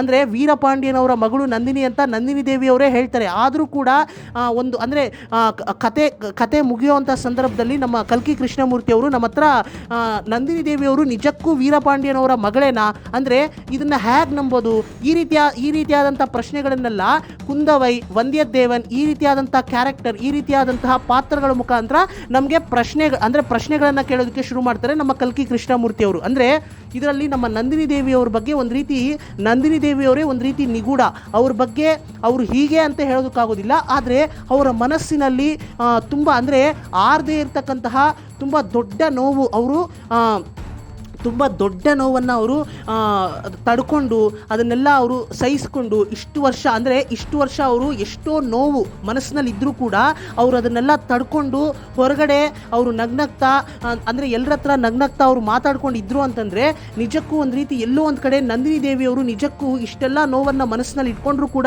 ಒಂದು ಕಡೆ ಇಷ್ಟೆಲ್ಲ ಅಂದರೆ ನಗ್ನಗ್ತಾ ಇರ್ತಾರೆ ಅಂತಂದರೆ ಒಂದು ಕಡೆ ನನಗೆ ಇವ್ರನ್ನ ಕೆಟ್ಟವರು ಅನ್ಬೇಕಾ ಒಳ್ಳೆಯವರು ಅಂತ ಅನ್ಬೇಕಂತ ನನಗಂತೂ ಅರ್ಥ ಆಗೋದಿಲ್ಲ ಸ್ನೇಹಿತರೆ. ಅಂದರೆ ನಮ್ಮ ನಂದಿನಿ ದೇವಿ ದೇವಿಯವರು ಹೇಳ್ತಾರೆ, ಏನಂತ ಹೇಳ್ತಾರೆ, ನನ್ನ ಬದುಕೇ ಒಂದು ರೀತಿ ಕಲ್ಪನೆ ಅಂತ. ಅಷ್ಟು ನೋವಿನಿಂದ ಹೇಳಬೇಕಾದ್ರೆ ಅಂದರೆ ಸ್ವಲ್ಪ ಯೋಚನೆ ಮಾಡಿ ನೋಡಿ, ಅವರ ಮನಸ್ಸಿನಲ್ಲಿ ಎಷ್ಟು ನೋವಿಲ್ಲ ಅಂತಂದರೆ ಆ ರೀತಿ ಹೇಳಬೇಡ ಅವರು. ಅಂದರೆ ನಮ್ಮ ನಂದಿನಿ ದೇವಿಯವರು ಎಲ್ಲೋ ಹುಟ್ಟಿ ಇನ್ನೆಲ್ಲೋ ಬೆಳೆದು ಅಂದರೆ ಸಣ್ಣ ವಯಸ್ಸಿನಲ್ಲೇ ಎಷ್ಟೋ ಅವಮಾನಕ್ಕೊಳಗಾಗ್ತಾರೆ, ಅಂದರೆ ಎಷ್ಟೋ ಅವಮಾನಗಳನ್ನು ಫೇಸ್ ಮಾಡ್ತಾರೆ. ಅದರಲ್ಲೂ ಮುಖ್ಯವಾಗಿ ಕುಂದವೈ ದೇವಿಯವರೇ ಅವ್ರನ್ನ ಅಂದರೆ ಕುಂದವೈಯವರೇ ಸಣ್ಣ ವಯಸ್ಸಿನಲ್ಲಿ ಅವ್ರನ್ನ ಅವ್ರ ಜೊತೆ ಆಟ ಆಡೋದಕ್ಕೆ ಸೇರಿಸ್ಕೊಳ್ಳಿ ಅಂತ ಅವರ ದೊಡ್ಡಜ್ಜಿ ಅಂದರೆ ಸೆಂಬಿಯನ್ ಮಾದೇವಿಯವರು ಹೇಳಿದಾಗ ಅವರು ಇವರ ಸೌಂದರ್ಯದ ಬಗ್ಗೆ ಅವರ ಅಣ್ಣ ಆದಿತ್ಯ ಕರಿಕಾಲನ್ ಅವ್ರ ಹತ್ರ ಒಂದು ರೀತಿ ಗೇಲಿ ಮಾಡೋ ರೀತಿಲಿ, ಒಂದು ರೀತಿ ಟೀಸ್ ಮಾಡೋ ರೀತಿಲಿ ಹೇಳೋದಾಗಿರ್ಬೋದು. ಹೀಗೆ ಹಲವಾರು ಅವಮಾನಗಳನ್ನು ಅವರು ಫೇಸ್ ಮಾಡೋ ರೀತಿ ಆಗುತ್ತೆ ನಮ್ಮ ನಂದಿನಿ ದೇವಿಯವರು. ನಂತರ ಆದಿತ್ಯ ಕರಿಕಾಲನ್ ಅವರು ನಂದಿನಿ ದೇವಿಯವ್ರನ್ನ ಸಣ್ಣ ವಯಸ್ಸಿನಲ್ಲೇ ಅಂದರೆ ಟೀನೇಜ್ ವಯಸ್ಸಿನಲ್ಲೇ ನಮ್ಮ ಆದಿತ್ಯ ಕರಿಕಾಲನ್ ಅವರು ನಂದಿನಿ ದೇವಿಯವ್ರನ್ನ ಪ್ರೀತಿಸೋ ರೀತಿ ಆಗುತ್ತೆ. ಅಂದರೆ ನಂದಿನಿ ದೇವಿಯವ್ರನ್ನ ಪ್ರೀತಿಸೋದಕ್ಕೆ ಶುರು ಮಾಡ್ತಾರೆ ಆದಿತ್ಯ ಕರಿಕಾಲನ್ ಅವರು. ನಂತರ ಕಾಲಕ್ರಮೇಣ ವೀರಪಾಂಡ್ಯನವರ ತಲೆಯನ್ನು ಕತ್ತರಿಸಬೇಕು ಅಂತ ನಮ್ಮ ಆದಿತ್ಯ ಕರಿಕಾಲನ್ ಅವರು ಬಂದಾಗ ವೀರಪಾಂಡ್ಯನ್ನ ನಾನು ಪ್ರೀತಿಸ್ತಾ ಇದ್ದೀನಿ, ವೀರಪಾಂಡ್ಯನನ್ನೇ ನಾನು ಮದುವೆ ಆಗ್ತೀನಿ, ಅವರನ್ನು ನಾನು ಪ್ರೀತಿಸ್ತಾ ಇದ್ದೀನಿ, ದಯವಿಟ್ಟು ಅವ್ರನ್ನ ಕೊಲೆ ಮಾಡಬೇಡಿ ಅಂತ ಕಾಲಿಗೆ ಬಿದ್ದು ಕೇಳ್ಕೊಂಡ್ರು ಕೂಡ ನಮ್ಮ ಆದಿತ್ಯ ಕರಿಕಾಲನ್ ಅವರು ಅವರ ಅಡಿ ಷಡ್ವರ್ಗಗಳನ್ನು ಅವರು ಕಂಟ್ರೋಲ್ ಮಾಡಿಕೊಳ್ಳದೆ ಆ ಒಂದು ಆವೇಶದಲ್ಲಿ, ಆ ಒಂದು ಸಂದರ್ಭದಲ್ಲಿರ್ತಕ್ಕಂತಹ ಆ ಒಂದು ಆವೇಶ, ಕೋಪ, ಕಾಮ, ಮದ, ಮತ್ಸರ ಇವೆಲ್ಲದರ ಇನ್ಫ್ಲೂಯೆನ್ಸಿಂದ ನಮ್ಮ ಆದಿತ್ಯ ಕರಿಕಾಲನ್ ಅವರು ನಂದಿನಿ ದೇವಿಯವರ ಮಾತನ್ನು ಕೇಳಿಸ್ಕೊಳ್ದೆ, ನಂದಿನಿ ದೇವಿಯವರ ಮಾತಿಗೆ ಬೆಲೆ ಕೊಡದೆ ಅವರು ವೀರಪಾಂಡ್ಯನವರ ತಲೆಯನ್ನು ಕತ್ತರಿಸ್ತಾರೆ ಸ್ನೇಹಿತರೆ. ಸೊ ಈ ಒಂದು ಘಟನೆ ತುಂಬಾ ಪ್ರಭಾವ ಬೀರುತ್ತೆ ನಂದಿನಿ ದೇವಿಯವರ ಮೇಲೂ ತುಂಬಾ ಪ್ರಭಾವ ಬೀರುತ್ತೆ, ಮತ್ತು ಆದಿತ್ಯ ಕರಿಕಾಲನ್ ಅವ್ರ ಮೇಲೂ ತುಂಬಾ ಪ್ರಭಾವ ಬೀರುತ್ತೆ ಸ್ನೇಹಿತರೆ. ಈ ಒಂದು ಘಟನೆಯ ನಂತರ ಆದಿತ್ಯ ಕರಿಕಾಲನ್ ಅವರು ಮಾನಸಿಕವಾಗಿ ಕುಗ್ಗೋಗ್ತಾರೆ. ನಂತರ ನಮ್ಮ ನಂದಿನಿ ದೇವಿಯವರು ಹೇಗಾದರೂ ಮಾಡಿ ಆದಿತ್ಯ ಕರಿಕಾಲನ್ ಅವ್ರನ್ನ ಸಾಯಿಸಬೇಕು, ಆದಿತ್ಯ ಕರಿಕಾಲನ್ ಅವ್ರ ಮೇಲೆ ಸೇಡನ್ನು ತೀರಿಸ್ಕೋಬೇಕು ಅಂತ ಪಾಂಡ್ಯ ಸಾಮ್ರಾಜ್ಯಕ್ಕೆ ಸೇರಿದಂತಹ 5-6 ವ್ಯಕ್ತಿಗಳ ಜೊತೆ ಸೇರಿಕೊಂಡು ಅವರು ತಂತ್ರವನ್ನು ಮಾಡೋದಕ್ಕೆ ಶುರು ಮಾಡ್ತಾರೆ. ತಂಜಾವೂರಿಗೆ ಬಂದು ಪೆರಿಯ ಪಳುವೇಟರೆಯರವ್ರನ್ನ ಮದುವೆ ಆಗೋ ರೀತಿ, ಅಂದರೆ ಮದುವೆ ಆಗಿ, ಅಂದರೆ ಅದೊಂದು ನೆಪ ಅಷ್ಟೇ, ಪೆರಿಯ ಪಳುವೇಟರೆಯರವ್ರನ್ನ ಮದುವೆ ಆಗೋದು ಒಂದು ನೆಪ ಅಷ್ಟೇ. ಅವ್ರನ್ನ ಮದುವೆಯಾಗಿ ಬಂದು ತಂಜಾವೂರು ಅರಮನೆಯಲ್ಲೇ ಇದ್ಕೊಂಡು ಪೆರಿಯ ಪಳುವೇಟರೆಯರವ್ರ ಜೊತೆನೇ ಇದ್ಕೊಂಡು ಪೆರಿಯ ಪಳುವೇಟರೆಯರವ್ರನ್ನ ಅವರ ಮೋಹದ ಬಲೆಗೆ ಬೀಳಿಸ್ಕೊಂಡು ಅವ್ರನ್ನ ಬೊಂಬೆ ಆಡಿಸೋದಕ್ಕೆ ಶುರು ಮಾಡ್ತಾರೆ ನಮ್ಮ ನಂದಿನಿ ದೇವಿಯವರು. ಅಂದರೆ ಇಲ್ಲಿ ನಾವು ಒಂದು ಕಡೆ ನಂದಿನಿ ದೇವಿಯವರು ಚೋಳ ಸಾಮ್ರಾಜ್ಯದ ಪಾಯಿಂಟ್ ಆಫ್ ವ್ಯೂವಲ್ಲಿ ನೋಡಿದಾಗ ಚೋಳ ಸಾಮ್ರಾಜ್ಯಕ್ಕೆ ಕೆಟ್ಟದ್ದು ಮಾಡೋದಕ್ಕೆ ಹೋಗ್ತಾರೆ. ಆದರೂ ಕೂಡ ಕಡೆ ಗಳಿಗೆಯಲ್ಲಿ ಯಾವಾಗ ನಂದಿನಿ ದೇವಿಯವರು ಅವರ ತಾಯಿ ಮಂದಾಕಿನಿಯವ್ರ ಬಗ್ಗೆ, ಅಂದರೆ ವಂದ್ಯದೇವನವರು ಅವರ ತಾಯಿ ಮಂದಾಕಿನಿಯವ್ರ ಬಗ್ಗೆ ಹೇಳಬೇಕಾದ್ರೆ ಅವರು ಕೂಡ ತುಂಬಾ ಭಾವುಕರಾಗ್ತಾರೆ. ಅಂದರೆ ಅದ್ರ ಬಗ್ಗೆ ಎಲ್ಲ ನಂದಿನಿ ದೇವಿಯವರು ತಿಳ್ಕೊಂಡಿರ್ತಾರೆ ಅಂತ ನಂದಿನಿ ದೇವಿಯವರೇ ವಂದ್ಯದೇವನವ್ರನ್ನ ಉದ್ದೇಶಿಸಿ ಹೇಳ್ತಾರೆ, ನನಗೂ ಕೂಡ ನನ್ನ ತಾಯಿ ಮಂದಾಕಿನಿಯವ್ರ ಬಗ್ಗೆ ಗೊತ್ತು ಅನ್ನೋದ್ರ ಬಗ್ಗೆ ಎಲ್ಲ ಹೇಳ್ತಾರೆ. ಸೊ ಅದನ್ನೆಲ್ಲ ನಾನು ಎಕ್ಸ್ಪ್ಲೈನ್ ಮಾಡಬೇಕಾದ್ರೆ ಹೇಳಿರ್ತೀನಿ, ನಿಮಗೆ ಕತೆ ಹೇಳಬೇಕಾದ್ರೆ ಹೇಳಿರ್ತೀನಿ ಸ್ನೇಹಿತರೆ. ಸೊ ಹೀಗಿರಬೇಕಾದ್ರೆ ಒಂದು ಕಡೆ ಅಂದರೆ ಇಲ್ಲಿ ನಾವು ಕರೆಕ್ಟಾಗಿ ನಮ್ಮ ಕಲ್ಕಿ ಕೃಷ್ಣಮೂರ್ತಿಯವರು ಯಾವುದ್ರ ಬಗ್ಗೆ ಕ್ಲಾರಿಟಿ ಕೊಟ್ಟಿದ್ದಾರೆ ಅಂತಂದರೆ, ನಮ್ಮ ನಂದಿನಿ ದೇವಿಯವರು ಮಂದಾಕಿನಿಯವ್ರ ಮಗಳು, ಅದರಲ್ಲಿ ಯಾವುದೇ ಡೌಟ್ ಇಲ್ಲ. ಇದ್ರ ಬಗ್ಗೆ ಕ್ಲಾರಿಟಿಯಾಗಿ ಹೇಳಿರ್ತಾರೆ ಕತೆ ಹೇಳಬೇಕಾದ್ರೆ. ನಾನು ಕೂಡ ನಿಮ್ಮ ಹತ್ರ ಕತೆ ಹೇಳಬೇಕಾದ್ರೆ ಇದ್ರ ಬಗ್ಗೆ ಕ್ಲಾರಿಟಿ ಕೊಟ್ಟಿರ್ತೀನಿ ಸ್ನೇಹಿತರೆ, ಕ್ಲಾರಿಟಿಯಾಗಿ ನಾನು ನಿಮಗೆ ಅರ್ಥ ಮಾಡಿಸಿರ್ತೀನಿ. ಇದನ್ನು ನೀವು ಚೆನ್ನಾಗಿ ನೆನ್ಪಿಟ್ಕೊಳ್ಳಿ. ನಮ್ಮ ನಂದಿನಿ ದೇವಿಯವರು ಮಂದಾಕಿನಿಯವರು ಮಗಳು, ಅಂದರೆ ಮಂದಾಕಿನಿಯವರ ಮಗಳು ನಂದಿನಿ ದೇವಿ, ಇದರಲ್ಲಿ ಯಾವುದೇ ಡೌಟ್ ಇಲ್ಲ ಸ್ನೇಹಿತರೆ. ಆದರೆ ನಂದಿನಿ ದೇವಿಯವರು ವೀರಪಾಂಡ್ಯನವರ ಮಗಳೇನಾ, ಇದರಲ್ಲಿ ಅಂದರೆ ಅಥೆಂಟಿಕೇಟ್ ಅಂದರೆ ಅಕ್ಯುರೇಟಾಗಿ ನಾವು ಹೇಳೋದಕ್ಕೆ ಸಾಧ್ಯ ಆಗೋದಿಲ್ಲ ಸ್ನೇಹಿತರೆ. ಯಾಕೆಂತಂದರೆ ಕತೆ ಇನ್ನೇನು ಮುಗಿಯುವಂಥ ಸಂದರ್ಭದಲ್ಲೇ ಈ ಕುಂದವೈ ಮತ್ತು ನಮ್ಮ ವಂದ್ಯದೇವನವರು ಈ ಪಾತ್ರಗಳ ಮುಖಾಂತರ ನಮ್ಮ ಕಲ್ಕಿ ಕೃಷ್ಣಮೂರ್ತಿಯವರು ನಮಗೆ ಅಂದರೆ ಓದುಗರಿಗೇ ಕೆಲವೊಂದು ಪ್ರಶ್ನೆಗಳನ್ನು ಕೇಳ್ತಾ ಹೋಗ್ತಾರೆ. ಅಂದರೆ ಈ ಒಂದು ಭಯಂಕರವಾದಂತಹ ಸತ್ಯ ಅಥವಾ ಆಶ್ಚರ್ಯವಾದಂತಹ ಸತ್ಯವನ್ನು ನಮ್ಮ ನಂದಿನಿ ದೇವಿಯವರ ಮುಖಾಂತರನೇ ನಮ್ಮ ಕಲ್ಕಿ ಕೃಷ್ಣಮೂರ್ತಿಯವರು ಬಹಿರಂಗಪಡಿಸ್ತಾರೆ ಸ್ನೇಹಿತರೆ. ಯಾವ ರೀತಿ ಬಹಿರಂಗಪಡಿಸ್ತಾರೆ? ನಮ್ಮ ನಂದಿನಿ ದೇವಿಯವರು ಆದಿತ್ಯ ಕರಿಕಾಲನ್ ಅವ್ರನ್ನ ಉದ್ದೇಶಿಸಿ ಹೇಳ್ತಾರೆ, ಏನಂತ ಹೇಳ್ತಾರೆ, ನಾನು ವೀರಪಾಂಡ್ಯನವರ ಮಗಳು, ನನ್ನ ತಂದೆ ವೀರಪಾಂಡ್ಯನೇ ಅಂತ ಹೇಳ್ತಾರೆ. ಈ ಒಂದು ಸತ್ಯವನ್ನು ಕೇಳಿದಂತಹ ಆದಿತ್ಯ ಕರಿಕಾಲನ್ ಅವ್ರಿಗೆ ತುಂಬಾನೇ ಆಶ್ಚರ್ಯ ಆಗುತ್ತೆ ಸ್ನೇಹಿತರೆ. ನಾವು ಇಲ್ಲಿ ಮುಖ್ಯವಾಗಿ ಗಮನಿಸಬೇಕಾಗಿರ್ತಕ್ಕಂತಹ ವಿಷಯ ಏನಪ್ಪಾ ಅಂತಂದ್ರೆ, ನಮ್ಮ ನಂದಿನಿ ದೇವಿಯವರು ಯಾವಾಗ ಆದಿತ್ಯ ಕರಿಕಾಲನ್ ಅವ್ರ ಹತ್ರ ನಾನು ಹೀಗೆ ವೀರಪಾಂಡ್ಯನವರ ಮಗಳು, ನನ್ನ ತಂದೆ ವೀರಪಾಂಡ್ಯನೇ ಅಂತ ಹೇಳ್ತಾರೋ, ಆಗ ನಮ್ಮೆಲ್ರಿಗೂ ಕೂಡ ಒಂದು ಡೌಟ್ ಶುರು ಆಗುತ್ತೆ. ಏನು ಡೌಟು ಅಂತಂದ್ರೆ, ಹಾಗಿದ್ರೆ ನಂದಿನಿ ದೇವಿ ಯಾತಕ್ಕೋಸ್ಕರ ಹೀಗೆ ಅಂದರೆ ಆದಿತ್ಯ ಕರಿಕಾಲನವರು ವೀರಪಾಂಡ್ಯನವರ ತಲೆಯನ್ನು ಕತ್ತರಿಸಬೇಕು ಅಂತ ಬಂದಾಗ ವೀರಪಾಂಡ್ಯ ನಾನು ಪ್ರೀತಿಸ್ತಾ ಇರ್ತಕ್ಕಂಥವ್ರು, ನಾನು ಅವ್ರನ್ನೇ ಮದುವೆ ಆಗ್ತೀನಿ ಅಂತ ಯಾತಕ್ಕೋಸ್ಕರ ಅವರು ಕಾಲಿಗೆ ಬಿದ್ದು ಬೇಡ್ಕೊಳ್ಳೋದಕ್ಕೆ ಶುರು ಮಾಡಿದ್ರು. ಯಾತಕ್ಕೋಸ್ಕರ ಆ ರೀತಿ ಅಂದರೆ ಸ್ವಂತ ಅಪ್ಪನನ್ನು ಆ ರೀತಿ ಯಾತಕ್ಕೋಸ್ಕರ ಅವಳು ನಾನು ಪ್ರೀತಿಸ್ತಾ ಇರ್ತಕ್ಕಂತಹ ಹುಡುಗ ಅಂತ ಅವರು ಹೇಳ್ಕೊತಾರೆ. ಇದ್ರ ಬಗ್ಗೆ ಎಲ್ಲ ನಿಮಗೆ ಅನುಮಾನ ಬರೋದಕ್ಕೆ ಶುರು ಆಗುತ್ತೆ. ಅಂದರೆ ಈ ಒಂದು ಅನುಮಾನ ನಮ್ಮ ಕುಂದವೈ ಪಿರಾಟಿಯರವ್ರಿಗೂ ಕೂಡ ಕಾಲಕ್ರಮೇಣ ಬರುತ್ತೆ. ಕುಂದವೈ ಪಿರಾಟಿಯರವರು ಈ ಒಂದು ಪ್ರಶ್ನೆಯನ್ನು ವಂದ್ಯದೇವನವ್ರ ಹತ್ರ ಕೇಳಿದಾಗ, ಅಂದರೆ ವಂದ್ಯದೇವನವ್ರ ಹತ್ರ ಕೇಳಿದಾಗ ನಮ್ಮ ವಂದ್ಯದೇವನವರು ಕೂಡ ಅಂದರೆ ಅಲ್ಲಿ ಏನು ನಡೀತು ಅಂತ ನಾವು ನೋಡಿಲ್ಲ, ನಮಗೂ ಕೂಡ ಕ್ಲಾರಿಟಿಯಾಗಿ ಗೊತ್ತಿಲ್ಲ ಆ ಒಂದು ಸಂದರ್ಭದಲ್ಲಿ. ಅಂದರೆ ವೀರಪಾಂಡ್ಯನವರ ತಲೆಯನ್ನು ಕತ್ತರಿಸಬೇಕು ಅಂತ ಹೋಗ್ತಾರೆ. ಅಂದರೆ ವೀರಪಾಂಡ್ಯನವ್ರನ್ನ ಹಿಡಿಬೇಕು ಅಂತ ಹೋದಾಗ ವೀರಪಾಂಡ್ಯನವರ ತಲೆಯನ್ನು ಕತ್ತರಿಸಿ ಆ ಒಂದು ತಲೆಯನ್ನು ಕೈಯಲ್ಲಿ ಇಟ್ಕೊಂಡು ನಮ್ಮ ಆದಿತ್ಯ ಕರಿಕಾಲನವರು ಹೊರಗಡೆ ಬರ್ತಾರೆ. ಆದರೆ ಒಳಗಡೆ ಏನು ನಡೀತು ಅಂತ ನಾವು ಕೂಡ ನೋಡಿಲ್ಲ ಅಂತ ನಮ್ಮ ವಂದ್ಯದೇವನವರು ಕೂಡ ಹೇಳ್ತಾರೆ ಸ್ನೇಹಿತರೆ. ಅಂದರೆ ಇದನ್ನೆಲ್ಲ ನೋಡಬೇಕಾದ್ರೆ ನಮ್ಮ ಕುಂದವೈ ಪಿರಾಟಿಯರವರೇ ಹೇಳ್ತಾರೆ ನಮ್ಮ ವಂದ್ಯದೇವನವ್ರ ಹತ್ರ, ಅಂದರೆ ಈ ನಂದಿನಿ ದೇವಿ ಈ ರೀತಿ ಅಂದರೆ ತನ್ನ ಸ್ವಂತ ತಂದೆಯನ್ನು ಈ ರೀತಿ ನಾನು ಪ್ರೀತಿಸ್ತಾ ಇರ್ತಕ್ಕಂಥ ಹುಡುಗ ಅಂತ ಹೇಳೋದಕ್ಕೆ ಸಾಧ್ಯ ಆಗುತ್ತಾ? ಇದನ್ನೆಲ್ಲ ನೋಡ್ತಾ ಇದ್ರೆ ಅಂದರೆ ಇವಳ ನಿಜವಾದ ತಂದೆ ವೀರಪಾಂಡ್ಯನಾಗಿರೋದಕ್ಕೆ ಸಾಧ್ಯನೇ ಇಲ್ಲ. ಇದನ್ನೆಲ್ಲ ನೋಡ್ತಾ ಇದ್ರೆ ಇವಳ ನಿಜವಾದ ತಂದೆ ಬೇರೆ ಯಾರೋ ಇರ್ತಾರೆ, ವೀರಪಾಂಡ್ಯನೇ ಇವಳ ನಿಜವಾದ ತಂದೆ ಅಂತ ನನಗೆ ಯಾಕೋ ಅನುಮಾನ ಆಗ್ತಾ ಇದೆ, ನನಗೆ ಯಾಕೋ ಆ ರೀತಿ ಅಂದರೆ ಇದನ್ನು ನಂಬೋದಕ್ಕೆ ನನಗೆ ಸಾಧ್ಯ ಆಗ್ತಾ ಇಲ್ಲ ಅಂತ ನಮ್ಮ ಕುಂದವೈ ಪಿರಾಟಿಯರವರು ಹೇಳ್ತಾರೆ ಸ್ನೇಹಿತರೆ. ಅಂದರೆ ಹೀಗೆ ಅಂದರೆ ಇಲ್ಲಿ ಇನ್ನೂ ಒಂದು ವಿಷಯ, ಅಂದರೆ ಇನ್ನೂ ಒಂದು ಗಮನಿಸಬೇಕು ಬಹಳ ಮುಖ್ಯವಾಗಿ, ನಮ್ಮ ವೀರಪಾಂಡ್ಯನವರೇ ನಂದಿನಿ ದೇವಿಯವರ ತಂದೆ ಅಂತ ಆದರೆ ವೀರಪಾಂಡ್ಯನವ್ರಿಗೆ ಮತ್ತು ಮಂದಾಕಿನಿ ಅವ್ರಿಗೆ ಯಾವಾಗ ಪ್ರೀತಿ ಉದ್ಭವ ಆಯಿತು, ಅಂದರೆ ಇವರಿಬ್ಬರ ನಡುವೆ ಯಾವಾಗ ರಿಲೇಷನ್ಶಿಪ್ ಸ್ಟಾರ್ಟ್ ಆಯಿತು? ಅಂದರೆ ಇದನ್ನು ನಾವು ಯೋಚನೆ ಮಾಡ್ತಾ ಹೋದರೆ ನೀವು ಸರಿಯಾಗಿ ನೆನ್ಪಿಟ್ಕೊಳ್ಳಿ ಸ್ನೇಹಿತರೆ, ನೀವು ಸರಿಯಾಗಿ ಜ್ಞಾಪಕ ಮಾಡ್ಕೊಳ್ಳಿ. ನಾನು ಕತೆ ಹೇಳಬೇಕಾದ್ರೆ ನಾನು ನಿಮಗೆ ಹೇಳಿರ್ತೀನಿ, ನಮ್ಮ ವೀರಪಾಂಡ್ಯನವರು ಮತ್ತು ಮಂದಾಕಿನಿಯವರು ಸ್ವಲ್ಪ ದಿನ ಒಂದು ದ್ವೀಪದಲ್ಲಿ ಇರೋ ರೀತಿ ಆಗುತ್ತೆ ಅಂತ. ಅಂದರೆ ಇನ್ನೂ ಸಿಂಪಲ್ ಆಗಿ ಹೇಳ್ಬೇಕಂತಂದರೆ ನಮ್ಮ ಮಂದಾಕಿನಿಯವರು ಮತ್ತು ವೀರಪಾಂಡ್ಯನವರು ಒಂದು ದ್ವೀಪದಲ್ಲಿ ಸ್ವಲ್ಪ ದಿನ ಇರೋ ರೀತಿ ಆಗುತ್ತೆ. ಅದು ಯಾಕೆ ಏನು ಅಂತ ನಾನು ಕತೆ ಹೇಳಬೇಕಾದ್ರೆ ಕ್ಲಾರಿಟಿಯಾಗಿ ಹೇಳಿರ್ತೀನಿ ಸ್ನೇಹಿತರೆ, ಕತೆ ಕೇಳಿದಂಥ ಪ್ರತಿಯೊಬ್ಬರಿಗೂ ಗೊತ್ತಿರುತ್ತೆ. ಸೊ ಹೀಗೆ ಅವರಿಬ್ಬರು ಸ್ವಲ್ಪ ದಿನ ಆ ದ್ವೀಪದಲ್ಲಿ ಇರಬೇಕಾದ್ರೆ ಅವರಿಬ್ಬರ ನಡುವೆ ಪ್ರೀತಿ ಉದ್ಭವ ಆಯಿತಾ, ಅಥವಾ ಆ ಪ್ರೀತಿ ಉದ್ಭವ ಆಗಿ ಆ ಪ್ರೀತಿಯ ಫಲದಿಂದ ಹುಟ್ಟಿದಂತಹ ಇಬ್ಬರು ಮಕ್ಕಳೇ ಈ ನಂದಿನಿ ಮತ್ತು ಹಳೆಯ ಮಧುರಾಂತಕ ಚೋಳ ಅವರ? ಇದ್ರ ಬಗ್ಗೆ ಯಾವ ಕ್ಲಾರಿಟಿನೂ ನಮ್ಮ ಕಲ್ಕಿ ಕೃಷ್ಣಮೂರ್ತಿ ಅವರು ಕಥೆಯಲ್ಲಿ ಹೇಳಿರೋದಿಲ್ಲ ಸ್ನೇಹಿತರೆ. ಜಸ್ಟ್ ಅವರು ಮಂದಾಕಿನಿಯವರು ಮತ್ತು ವೀರಪಾಂಡ್ಯನವರು ಸ್ವಲ್ಪ ದಿನ ಆ ದ್ವೀಪದಲ್ಲಿ ಇರೋ ರೀತಿ ಆಗುತ್ತೆ ಅಂತ ಇದ್ರ ಬಗ್ಗೆ ಮಾತ್ರ ಹೇಳಿರ್ತಾರೆ. ಅಂದರೆ ಇದನ್ನು ಇಟ್ಕೊಂಡು ನಾವೇ ಊಹೆ ಮಾಡ್ಕೋಬೇಕು. ಅಂದರೆ ಈಗ ಅಂದರೆ ಈ ಕಥೆಯನ್ನು ಓದಂಥ ಪ್ರತಿಯೊಬ್ಬರು ಕೂಡ ನಂದಿನಿ ದೇವಿಯವರ ತಂದೆ ಯಾರು ಅನ್ನೋ ಒಂದು ಪ್ರಶ್ನೆಯನ್ನು ನೀವು ಕೇಳಿದ್ರೆ ಎಲ್ಲರೂ ಕೂಡ ವೀರಪಾಂಡ್ಯನ್ ಅಂತಲೇ ಹೇಳೋದು. ಅಂದರೆ ಇರ್ತಕ್ಕಂತಹ ಆಧಾರಗಳು, ಅಂದರೆ ಕತೆ ಹೇಳಿರ್ತಕ್ಕಂತಹ ರೀತಿ, ಅಂದರೆ ಕತೆ ನಮ್ಮ ಕಲ್ಕಿ ಕೃಷ್ಣಮೂರ್ತಿಯವರು ಇದರಲ್ಲಿ ಅಂದರೆ ಈ ಕಥೆಯಲ್ಲಿ ಏನೇನೆಲ್ಲ ಇನ್ಫಾರ್ಮೇಷನ್ ಕೊಟ್ಟಿದ್ದಾರೋ ಆ ಇನ್ಫಾರ್ಮೇಷನ್ಸ್ನೆಲ್ಲ ನಾವು ಇಟ್ಕೊಂಡು ನಾವು ನೋಡಬೇಕಾದ್ರೆ, ಅನಲೈಸ್ ಮಾಡಿ ನಾವು ನೋಡಬೇಕಾದ್ರೆ ನಮಗೆ ಸಿಗ್ತಕ್ಕಂತಹ ಒಂದೇ ಒಂದು ಉತ್ತರ, ಹೌದು ನಂದಿನಿ ದೇವಿಯವರು ವೀರಪಾಂಡ್ಯನವರ ಮಗಳೇ ಅಂತ ನಮಗೆ ಉತ್ತರ ಸಿಗುತ್ತೆ. ಆದರೆ ಇದನ್ನು ಮೀರಿ ನಾವು ಸ್ವಲ್ಪ ಲಾಜಿಕ್ಕಾಗಿ ಇವಾಗ ನಾನು ನಿಮಗೆ ಏನು ಎಕ್ಸ್ಪ್ಲೈನ್ ಮಾಡ್ತಾ ಇದ್ದೀನಿ ಅಂದರೆ ಸ್ವಲ್ಪ ಅನಲೈಸ್ ಮಾಡಿ ಲಾಜಿಕಲಿ ನಾನು ನಿಮಗೆ ಎಕ್ಸ್ಪ್ಲೈನ್ ಮಾಡಬೇಕಾದ್ರೆ ನಿಮಗೂ ಕೂಡ ಈ ರೀತಿಯಾದಂತಹ ಯೋಚನೆಗಳು ಬರೋದಕ್ಕೆ ಶುರುವಾಗುತ್ತೆ. ಅಂದರೆ ಹೌದಲ್ವಾ, ಈ ರೀತಿಯೆಲ್ಲ ನಾವು ಯೋಚನೆ ಮಾಡಿದ್ರೆ ನಿಜವಾಗ್ಲೂ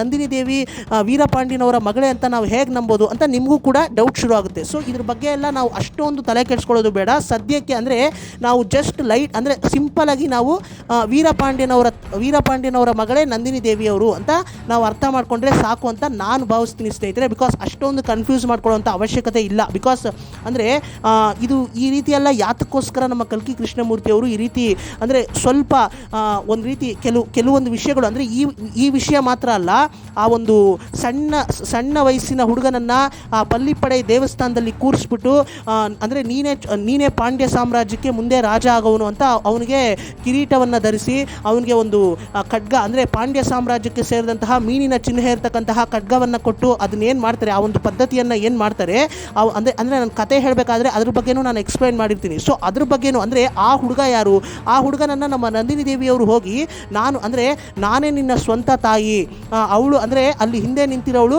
ನಿನ್ನನ್ನು ಸಾಕ್ತಾ ಇರೋದಷ್ಟೇ, ನಾನೇ ನಿನ್ನ ಸ್ವಂತ ತಾಯಿ ಅಂತ ಹೇಳ್ತಾರೆ. ಸೊ ಇದ್ರ ಬಗ್ಗೆ ಕೂಡ ಅಂದರೆ ಆ ಹುಡುಗ ಯಾರು, ಆ ಹುಡುಗ ನಿಜವಾಗ್ಲೂ ನಮ್ಮ ನಂದಿನಿ ದೇವಿಯವರ ಮಗ ಆದರೆ ನಿಜವಾಗ್ಲೂ ನಂದಿನಿ ದೇವಿಯವರ ಗಂಡ ಯಾರು, ಇದ್ರ ಬಗ್ಗೆ ಕೂಡ ಇದ್ರ ಬಗ್ಗೆ ಕೂಡ ಮಾಹಿತಿಯನ್ನು ಕೊಡೋದಿಲ್ಲ ಸ್ನೇಹಿತರೆ ನಮ್ಮ ಕಲ್ಕಿ ಕೃಷ್ಣಮೂರ್ತಿಯವರು. ಸೊ ಹೀಗೆ ಈ ಕಥೆಯಲ್ಲಿ ಒಂದಷ್ಟು ಪ್ರಶ್ನೆಗಳನ್ನು ಓದುಗರಿಗೆ ಬಿಟ್ಬಿಟ್ಟಿದ್ದಾರೆ ನಮ್ಮ ಕಲ್ಕಿ ಕಲ್ಕಿ ಕೃಷ್ಣಮೂರ್ತಿ ಅವರು. ಸೊ ಹೀಗಿರಬೇಕಾದ್ರೆ ನಾವು ಸಿಂಪಲಾಗಿ ಜಾಸ್ತಿ ತಲೆ ಕೆಡಿಸ್ಕೊಳ್ಳೋಕೆ ಹೋಗದೆ ಒಂದು ಕ್ಲಾರಿಟಿ ಅಂದರೆ ಒಂದು ಕ್ಲಿಯರ್ ಪಿಕ್ಚರ್ ಇಟ್ಕೊಂಡು ನಾವು ಚಿತ್ರಮಂದಿರಕ್ಕೆ ಹೋದರೆ ಚಿತ್ರಮಂದಿರದಲ್ಲಿ ಚಿತ್ರವನ್ನು ವೀಕ್ಷಿಸಬೇಕಾದ್ರೆ ಯಾವುದೇ ಕನ್ಫ್ಯೂಷನ್ಸ್ ಇಲ್ಲದೆ ನಾವು ಚಿತ್ರದ ಸ್ವಾರಸ್ಯವನ್ನು ಎಂಜಾಯ್ ಮಾಡೋ ರೀತಿ ಆಗುತ್ತೆ ಸ್ನೇಹಿತರೆ. ಅಂದರೆ ಇದೆಲ್ಲ ಯಾತಕ್ಕೋಸ್ಕರ ಮಾಡ್ತಾರೆ ಅಂತಂದರೆ ಮತ್ತೆ ಈ ಕಥೆಯನ್ನು ಓದೋ ರೀತಿ, ಅಂದರೆ ಮತ್ತೆ ಈ ಕಥೆಯನ್ನು ಓದಬೇಕು ಅನ್ನೋ ಒಂದು ಆಸಕ್ತಿ ಬರಬೇಕು ಅನ್ನೋ ಒಂದು ಕಾರಣಕ್ಕೋಸ್ಕರ ಮಾಡಿರ್ಬೋದೇನೋ ಅಂತ ನನ್ನ ಊಹೆ ಅಷ್ಟೇ. ಸೊ ಅದಾಗಿರಲಿ. ಸೊ ನಾನು ಆದಷ್ಟು ಪ್ರಯತ್ನಪಟ್ಟು ಈ ಒಂದು ವಿಶೇಷ ಕಾರ್ಯಕ್ರಮದಲ್ಲಿ ನಂದಿನಿ ದೇವಿಯವ್ರ ಬಗ್ಗೆ ಒಂದಷ್ಟು ಕ್ಲಾರಿಟಿಯನ್ನು ಕೊಡೋದಕ್ಕೆ ಪ್ರಯತ್ನ ಪಟ್ಟಿದ್ದೀನಿ ಅಂತ ನಾನು ಭಾವಿಸ್ತೀನಿ. ನಿಮಗೇನಾದರೂ ಅನುಮಾನಗಳು ಬಂದರೆ, ಅಂದರೆ ಈಗ ಕತೆ ಕೇಳಿದಂಥವ್ರಿಗೂ ಕೂಡ ಕೆಲವು ಅನುಮಾನಗಳು ಬರೋದಕ್ಕೆ ಶುರು ಆಗುತ್ತೆ. ಆ ರೀತಿ ಏನಾದರೂ ಅನುಮಾನಗಳು ಬಂದರೆ ನೀವು ಕಮೆಂಟ್ ಸೆಕ್ಷನಲ್ಲಿ ಕೇಳಿದರೆ ನಾನು ಅದಕ್ಕೆ ಉತ್ತರ ಕೊಡ್ತೀನಿ ಸ್ನೇಹಿತರೆ. ಸೊ ಈಗ ನೀವು ನಮ್ಮ ನಂದಿನಿ ದೇವಿಯವರು ಮತ್ತು ಪಾಂಡ್ಯ ಸಾಮ್ರಾಜ್ಯಕ್ಕೆ ಸೇರಿದಂತಹ 5-6 ವ್ಯಕ್ತಿಗಳು ಆ ಬೇಟೆಯ ಮಂಟಪದಲ್ಲಿ ಆ ಒಂದು ದೀಪ ಆರೋಗಿದ ತಕ್ಷಣ ಓಡೋಗೋ ರೀತಿಯಾದಂತಹ ಶಬ್ದಗಳು ಕೇಳುತ್ತೆ. ಇದ್ರ ಬಗ್ಗೆ ಎಲ್ಲ ನಾನು ನಿಮಗೆ ಹೇಳಿದೆ. ಆದರೆ ನಂತರ ನಮ್ಮ ನಂದಿನಿ ದೇವಿಯವರು ಮತ್ತು ಪಾಂಡ್ಯ ಸಾಮ್ರಾಜ್ಯಕ್ಕೆ ಸೇರಿದಂತಹ 5-6 ವ್ಯಕ್ತಿಗಳು ಇವರೆಲ್ಲ ಏನಾದರೂ ಅನ್ನೋದ್ರ ಬಗ್ಗೆ ನಾನು ಕತೆ ಹೇಳಬೇಕಾದ್ರೆ ನಾನು ನಿಮಗೆ ಎಲ್ಲೂ ಕೂಡ ಹೇಳಿರೋದಿಲ್ಲ. ಈ ಒಂದು ದೃಶ್ಯ ಏನು ನಡೀತಾ ಇರುತ್ತೆ ಬೇಟೆಯ ಮಂಟಪದಲ್ಲಿ, ಈ ಒಂದು ದೃಶ್ಯದ ನಂತರ ನಂದಿನಿ ದೇವಿಯವರ ಪಾತ್ರ ಇಲ್ಲಿಗೆ ಮುಗಿಯುತ್ತೆ, ಇಲ್ಲಿಗೆ ಎಂಡು. ಮುಂದೆ ನಂದಿನಿ ದೇವಿಯವರ ಪಾತ್ರ ಈ ಒಂದು ಕಥೆಯಲ್ಲಿ ನೀವು ನೋಡೋದಕ್ಕೆ ಸಾಧ್ಯ ಆಗೋದಿಲ್ಲ ಅಂತ ನಾನು ಎಕ್ಸ್ಪ್ಲೈನ್ ಮಾಡಿರ್ತೀನಿ. ಆದರೆ ಯಾತಕ್ಕೋಸ್ಕರ ನಾನು ಎಕ್ಸ್ಪ್ಲೈನ್ ಮಾಡಬೇಕಾದ್ರೆ ಆ ರೀತಿ ಹೇಳಿದ್ದೆ ಅಂತಂದರೆ ಮುಂದೆ ಅಗತ್ಯ ಇರಲಿಲ್ಲ, ಅಂದರೆ ಮುಂದೆ ಏನಾಗುತ್ತೆ ಅನ್ನೋದ್ರ ಬಗ್ಗೆ ಹೇಳೋವಂಥ ಅವಶ್ಯಕತೆ ಇರಲಿಲ್ಲ ಸ್ನೇಹಿತರೆ. ಕತೆಗೆ ಅಷ್ಟೊಂದು ಅವಶ್ಯಕತೆ ಇಲ್ಲ. ಸೊ ಹಾಗಾಗಿ ನಾನು ಅದ್ರ ಬಗ್ಗೆ ಹೇಳಿರೋದಿಲ್ಲ. ಆದರೆ ಈ ವಿಶೇಷ ಕಾರ್ಯಕ್ರಮಗಳ ಸರಣಿ ವಿಡಿಯೋಸ್ ನಾನು ಏನು ಮಾಡ್ತಾ ಇದ್ದೀನಿ, ಈ ಒಂದು ಸರಣಿ ವಿಡಿಯೋಸ್ ಮುಖಾಂತರ ನಮ್ಮ ನಂದಿನಿ ದೇವಿಯವರು ಮುಂದೆ ಏನಾಗ್ತಾರೆ, ಅಂದರೆ ಇನ್ನೂ ಸಿಂಪಲ್ ಆಗಿ ಹೇಳಬೇಕು ಅಂತಂದರೆ ಈ ಒಂದು ದೃಶ್ಯ, ಅಂದರೆ ಈ ಒಂದು ನಿಗೂಢ ಕೊಲೆ ಏನು ನಡೆಯುತ್ತೆ, ಈ ಒಂದು ನಿಗೂಢ ಕೊಲೆಯ ನಂತರ ನಂದಿನಿ ದೇವಿಯವರ ಪಾತ್ರದ ಬಗ್ಗೆ ನಮ್ಮ ಕಲ್ಕಿ ಕೃಷ್ಣಮೂರ್ತಿ ಅವರು ನಂದಿನಿ ದೇವಿಯವರ ಪಾತ್ರಕ್ಕೆ ಒಂದು ವಿದಾಯವನ್ನು ಹೇಳ್ತಾರೆ. ಅವರು ಯಾವ ರೀತಿ ನಂದಿನಿ ದೇವಿಯವರ ಪಾತ್ರಕ್ಕೆ ವಿದಾಯವನ್ನು ಹೇಳಿದ್ದಾರೆ, ಅವರು ಯಾವ ರೀತಿ ನಂದಿನಿ ದೇವಿಯವರ ಪಾತ್ರಕ್ಕೆ ಅಂದರೆ ಒಂದು ಫುಲ್ ಸ್ಟಾಪ್ ಇಟ್ಟಿದ್ದಾರೆ. ಅಂದರೆ ಫುಲ್ ಸ್ಟಾಪ್ ಅಂತ ಹೇಳೋದಕ್ಕಾಗೋದಿಲ್ಲ. ನಂದಿನಿ ದೇವಿಯವರ ಪಾತ್ರ ಇಲ್ಲಿಗೆ, ಅಂದರೆ ಇನ್ನು ಮುಂದೆ ನಂದಿನಿ ದೇವಿಯವರ ಪಾತ್ರ ಈ ಕಥೆಯಲ್ಲಿ ಬರೋದಿಲ್ಲ ಅಂತ ಹೇಳ್ತಾರೆ. ಅದು ಯಾವ ರೀತಿ ಅವರು ಡಿಸೈನ್ ಮಾಡಿದ್ದಾರೆ, ಅಂದರೆ ಹೇಗೆ ನಂದಿನಿ ದೇವಿಯವರ ಪಾತ್ರಕ್ಕೆ ಒಂದು ಎಂಡನ್ನು ಕೊಡ್ತಾರೆ ಈ ಒಂದು ಕಥೆಯಲ್ಲಿ ಅನ್ನೋದ್ರ ಬಗ್ಗೆ ನಾನು ಮುಂದಿನ ವಿಶೇಷ ಕಾರ್ಯಕ್ರಮದಲ್ಲಿ ನಾನು ನಿಮಗೆ ತಿಳಿಸ್ಕೊಡ್ತೀನಿ ಸ್ನೇಹಿತರೆ. ಅದೇನು ಅಷ್ಟೊಂದು ಮುಖ್ಯ ಅಲ್ಲ, ಆದರೂ ಕೂಡ ನಾನು ಅದ್ರ ಬಗ್ಗೆ ಹೇಳಬೇಕು. ಬಿಕಾಸ್ ಪೆರಿಯ ಪಳುವೆಟ್ಟರೆ ಇರೋರು ಈ ಒಂದು ಘಟನೆಯ ನಂತರ ಅವರು ತಂಜಾವೂರು ಪ್ಯಾಲೇಸ್ಗೆ ಬಂದಿರ್ತಾರೆ. ಅವರು ತಂಜಾವೂರು ಪ್ಯಾಲೇಸ್ಗೆ ಬರೋದಕ್ಕಿಂತ ಮುಂಚೆ ಅವರು ಅಂದರೆ ಈ ಒಂದು ಘಟನೆಯ ನಂತರ ಅವ್ರು ಏನಾಗ್ತಾರೆ, ನಂತರ ಅವರು ತಂಜಾವೂರು ಪ್ಯಾಲೇಸ್ಗೆ ಹೇಗೆ ಬಂದರು, ಇದ್ರ ಬಗ್ಗೆ ನಾನು ನಿಮಗೆ ಕ್ಲಾರಿಟಿ ಕೊಡ್ತೀನಿ ಸ್ನೇಹಿತರೆ. ಸೊ ನಿಮ್ಗೇನಾದರೂ ಅನುಮಾನಗಳು ಬಂದರೆ ಈ ಕತೆಗೆ ಸಂಬಂಧಪಟ್ಟಂತಹ ವಿಷಯಗಳನ್ನು ನಾನು ಏನು ಹಂಚ್ಕೋತಾ ಇದ್ದೀನಿ, ಇದ್ರ ಬಗ್ಗೆ ನಿಮ್ಗೇನಾದರೂ ಅನುಮಾನಗಳು ಬಂದರೆ ನೀವು ಕಮೆಂಟ್ ಸೆಕ್ಷನಲ್ಲಿ ಕೇಳಿದ್ರೆ ನಾನು ಅದಕ್ಕೆ ಉತ್ತರ ಕೊಡ್ತೀನಿ ಸ್ನೇಹಿತರೆ. ಮತ್ತು ಇದೇ ರೀತಿ ಪೊನ್ನಿಯಿನ್ ಸೆಲ್ವನ್ ಕತೆಗೆ ಸಂಬಂಧಪಟ್ಟಂತಹ ಸಾಕಷ್ಟು ವಿಷಯಗಳನ್ನು ನನ್ನ ಕೈಲಾದಷ್ಟು ಚಿತ್ರ ಬರೋವರೆಗೂ ಕೂಡ ನಿಮ್ಮ ಜೊತೆಗೆ ಹಂಚ್ಕೋತಾ ಬರ್ತೀನಿ ಅಂತ ಹೇಳ್ತಾ, ಮತ್ತು ಪೊನ್ನಿಯಿನ್ ಸೆಲ್ವನ್ ಕಥೆಯನ್ನು ಇನ್ನೂ ಕನ್ನಡಿಗರಲ್ಲಿ ಯಾರಾದರೂ ಕೇಳೋದಕ್ಕೆ ಶುರು ಮಾಡಿಲ್ಲ ಅಂತಂದರೆ ದಯವಿಟ್ಟು ಇವತ್ತಿನಿಂದನೇ ಕಥೆಯನ್ನು ಕೇಳೋದಕ್ಕೆ ಶುರು ಮಾಡಿ ಸ್ನೇಹಿತರೆ. ಬಿಕಾಸ್ ನಮ್ಮ ಪೂರ್ವಜರ ಇತಿಹಾಸವನ್ನು ಆಧಾರವಾಗಿಟ್ಕೊಂಡು ಅದಕ್ಕೆ ನಮ್ಮ ಕಲ್ಕಿ ಕೃಷ್ಣಮೂರ್ತಿ ಅವರು ಅವರ ಕಲ್ಪನೆಯನ್ನು ಮಿಶ್ರಣಗೊಳಿಸಿ ಬರೆದಂತಹ ಸಾಗರದಂತಹ ಮಹಾಕಥೆ, 5 ಭಾಗಗಳ ಮಹಾಕಥೆನೇ ಈ ಪೊನ್ನಿಯಿನ್ ಸೆಲ್ವನ್. ಸೊ ಈ ಕಥೆಯನ್ನು ಚಿತ್ರಮಂದಿರಕ್ಕೆ ಹೋಗೋದಕ್ಕಿಂತ ಮುಂಚೆ ಕನ್ನಡಿಗರು ನೀವು ಅರ್ಥ ಮಾಡಿಕೊಂಡು ನಂತರ ಚಿತ್ರಮಂದಿರಕ್ಕೆ ಹೋಗಿ ಐಮ್ಯಾಕ್ಸ್ನಲ್ಲಿ ಚಿತ್ರದ ಸ್ವಾರಸ್ಯವನ್ನು ಯಾವುದೇ ಕನ್ಫ್ಯೂಷನ್ಸು ಗೊಂದಲ ಇಲ್ಲದೆ ನೀವು ಎಂಜಾಯ್ ಮಾಡೋ ರೀತಿ ಆಗುತ್ತೆ ಸ್ನೇಹಿತರೆ. ಸೊ ಕನ್ನಡಿಗರಲ್ಲಿ ಈಗ ಆಲ್ರೆಡಿ ಎಷ್ಟೋ ಜನ ನಾನು ಏನು ಸಂಚಿಕೆಗಳ ಮುಖಾಂತರ ಈ ಕಥೆಯನ್ನು ಎಕ್ಸ್ಪ್ಲೈನ್ ಮಾಡಿಕೊಟ್ಟಿದ್ದೀನಿ ಆ ಎಲ್ಲ ಸಂಚಿಕೆಗಳನ್ನು ಕೇಳಿ ನೀವು ಅಂದರೆ ಅದ್ಭುತವಾಗಿದೆ ಅಂತ ಹೇಳ್ತಾ ಇದ್ದೀರಾ. ಮತ್ತು ಎಷ್ಟೋ ಜನ ಡೌಟ್ಸ್ ಇದ್ದರೆ ಕಮೆಂಟ್ ಸೆಕ್ಷನ್ ಡೌಟ್ಸ್ ಕೇಳ್ತಾ ಇದ್ದೀರಾ. ಸೊ ಹಾಗಾಗಿ ಎಲ್ಲ ಕನ್ನಡಿಗರಿಗೂ ಕೂಡ ನನ್ನ ಹೃತ್ಪೂರ್ವಕ ಧನ್ಯವಾದಗಳನ್ನು ತಿಳಿಸೋದಕ್ಕೆ ಇಷ್ಟಪಡ್ತೀನಿ. ಸೊ ಒಳ್ಳೊಳ್ಳೆ ವಿಷಯಗಳನ್ನು ಮಾತಾಡೋಣ, ಪಾಸಿಟಿವ್ ಆಗಿರಿ, ಕಂಟಿನ್ಯೂಸ್ಲಿ ನಾಲೆಜ್ನ ಗೇನ್ ಮಾಡ್ತಾ ಇರಿ ಅಂತ ಹೇಳ್ತಾ ಎಲ್ರಿಗೂ ನಮಸ್ಕಾರ ಸ್ನೇಹಿತರೆ.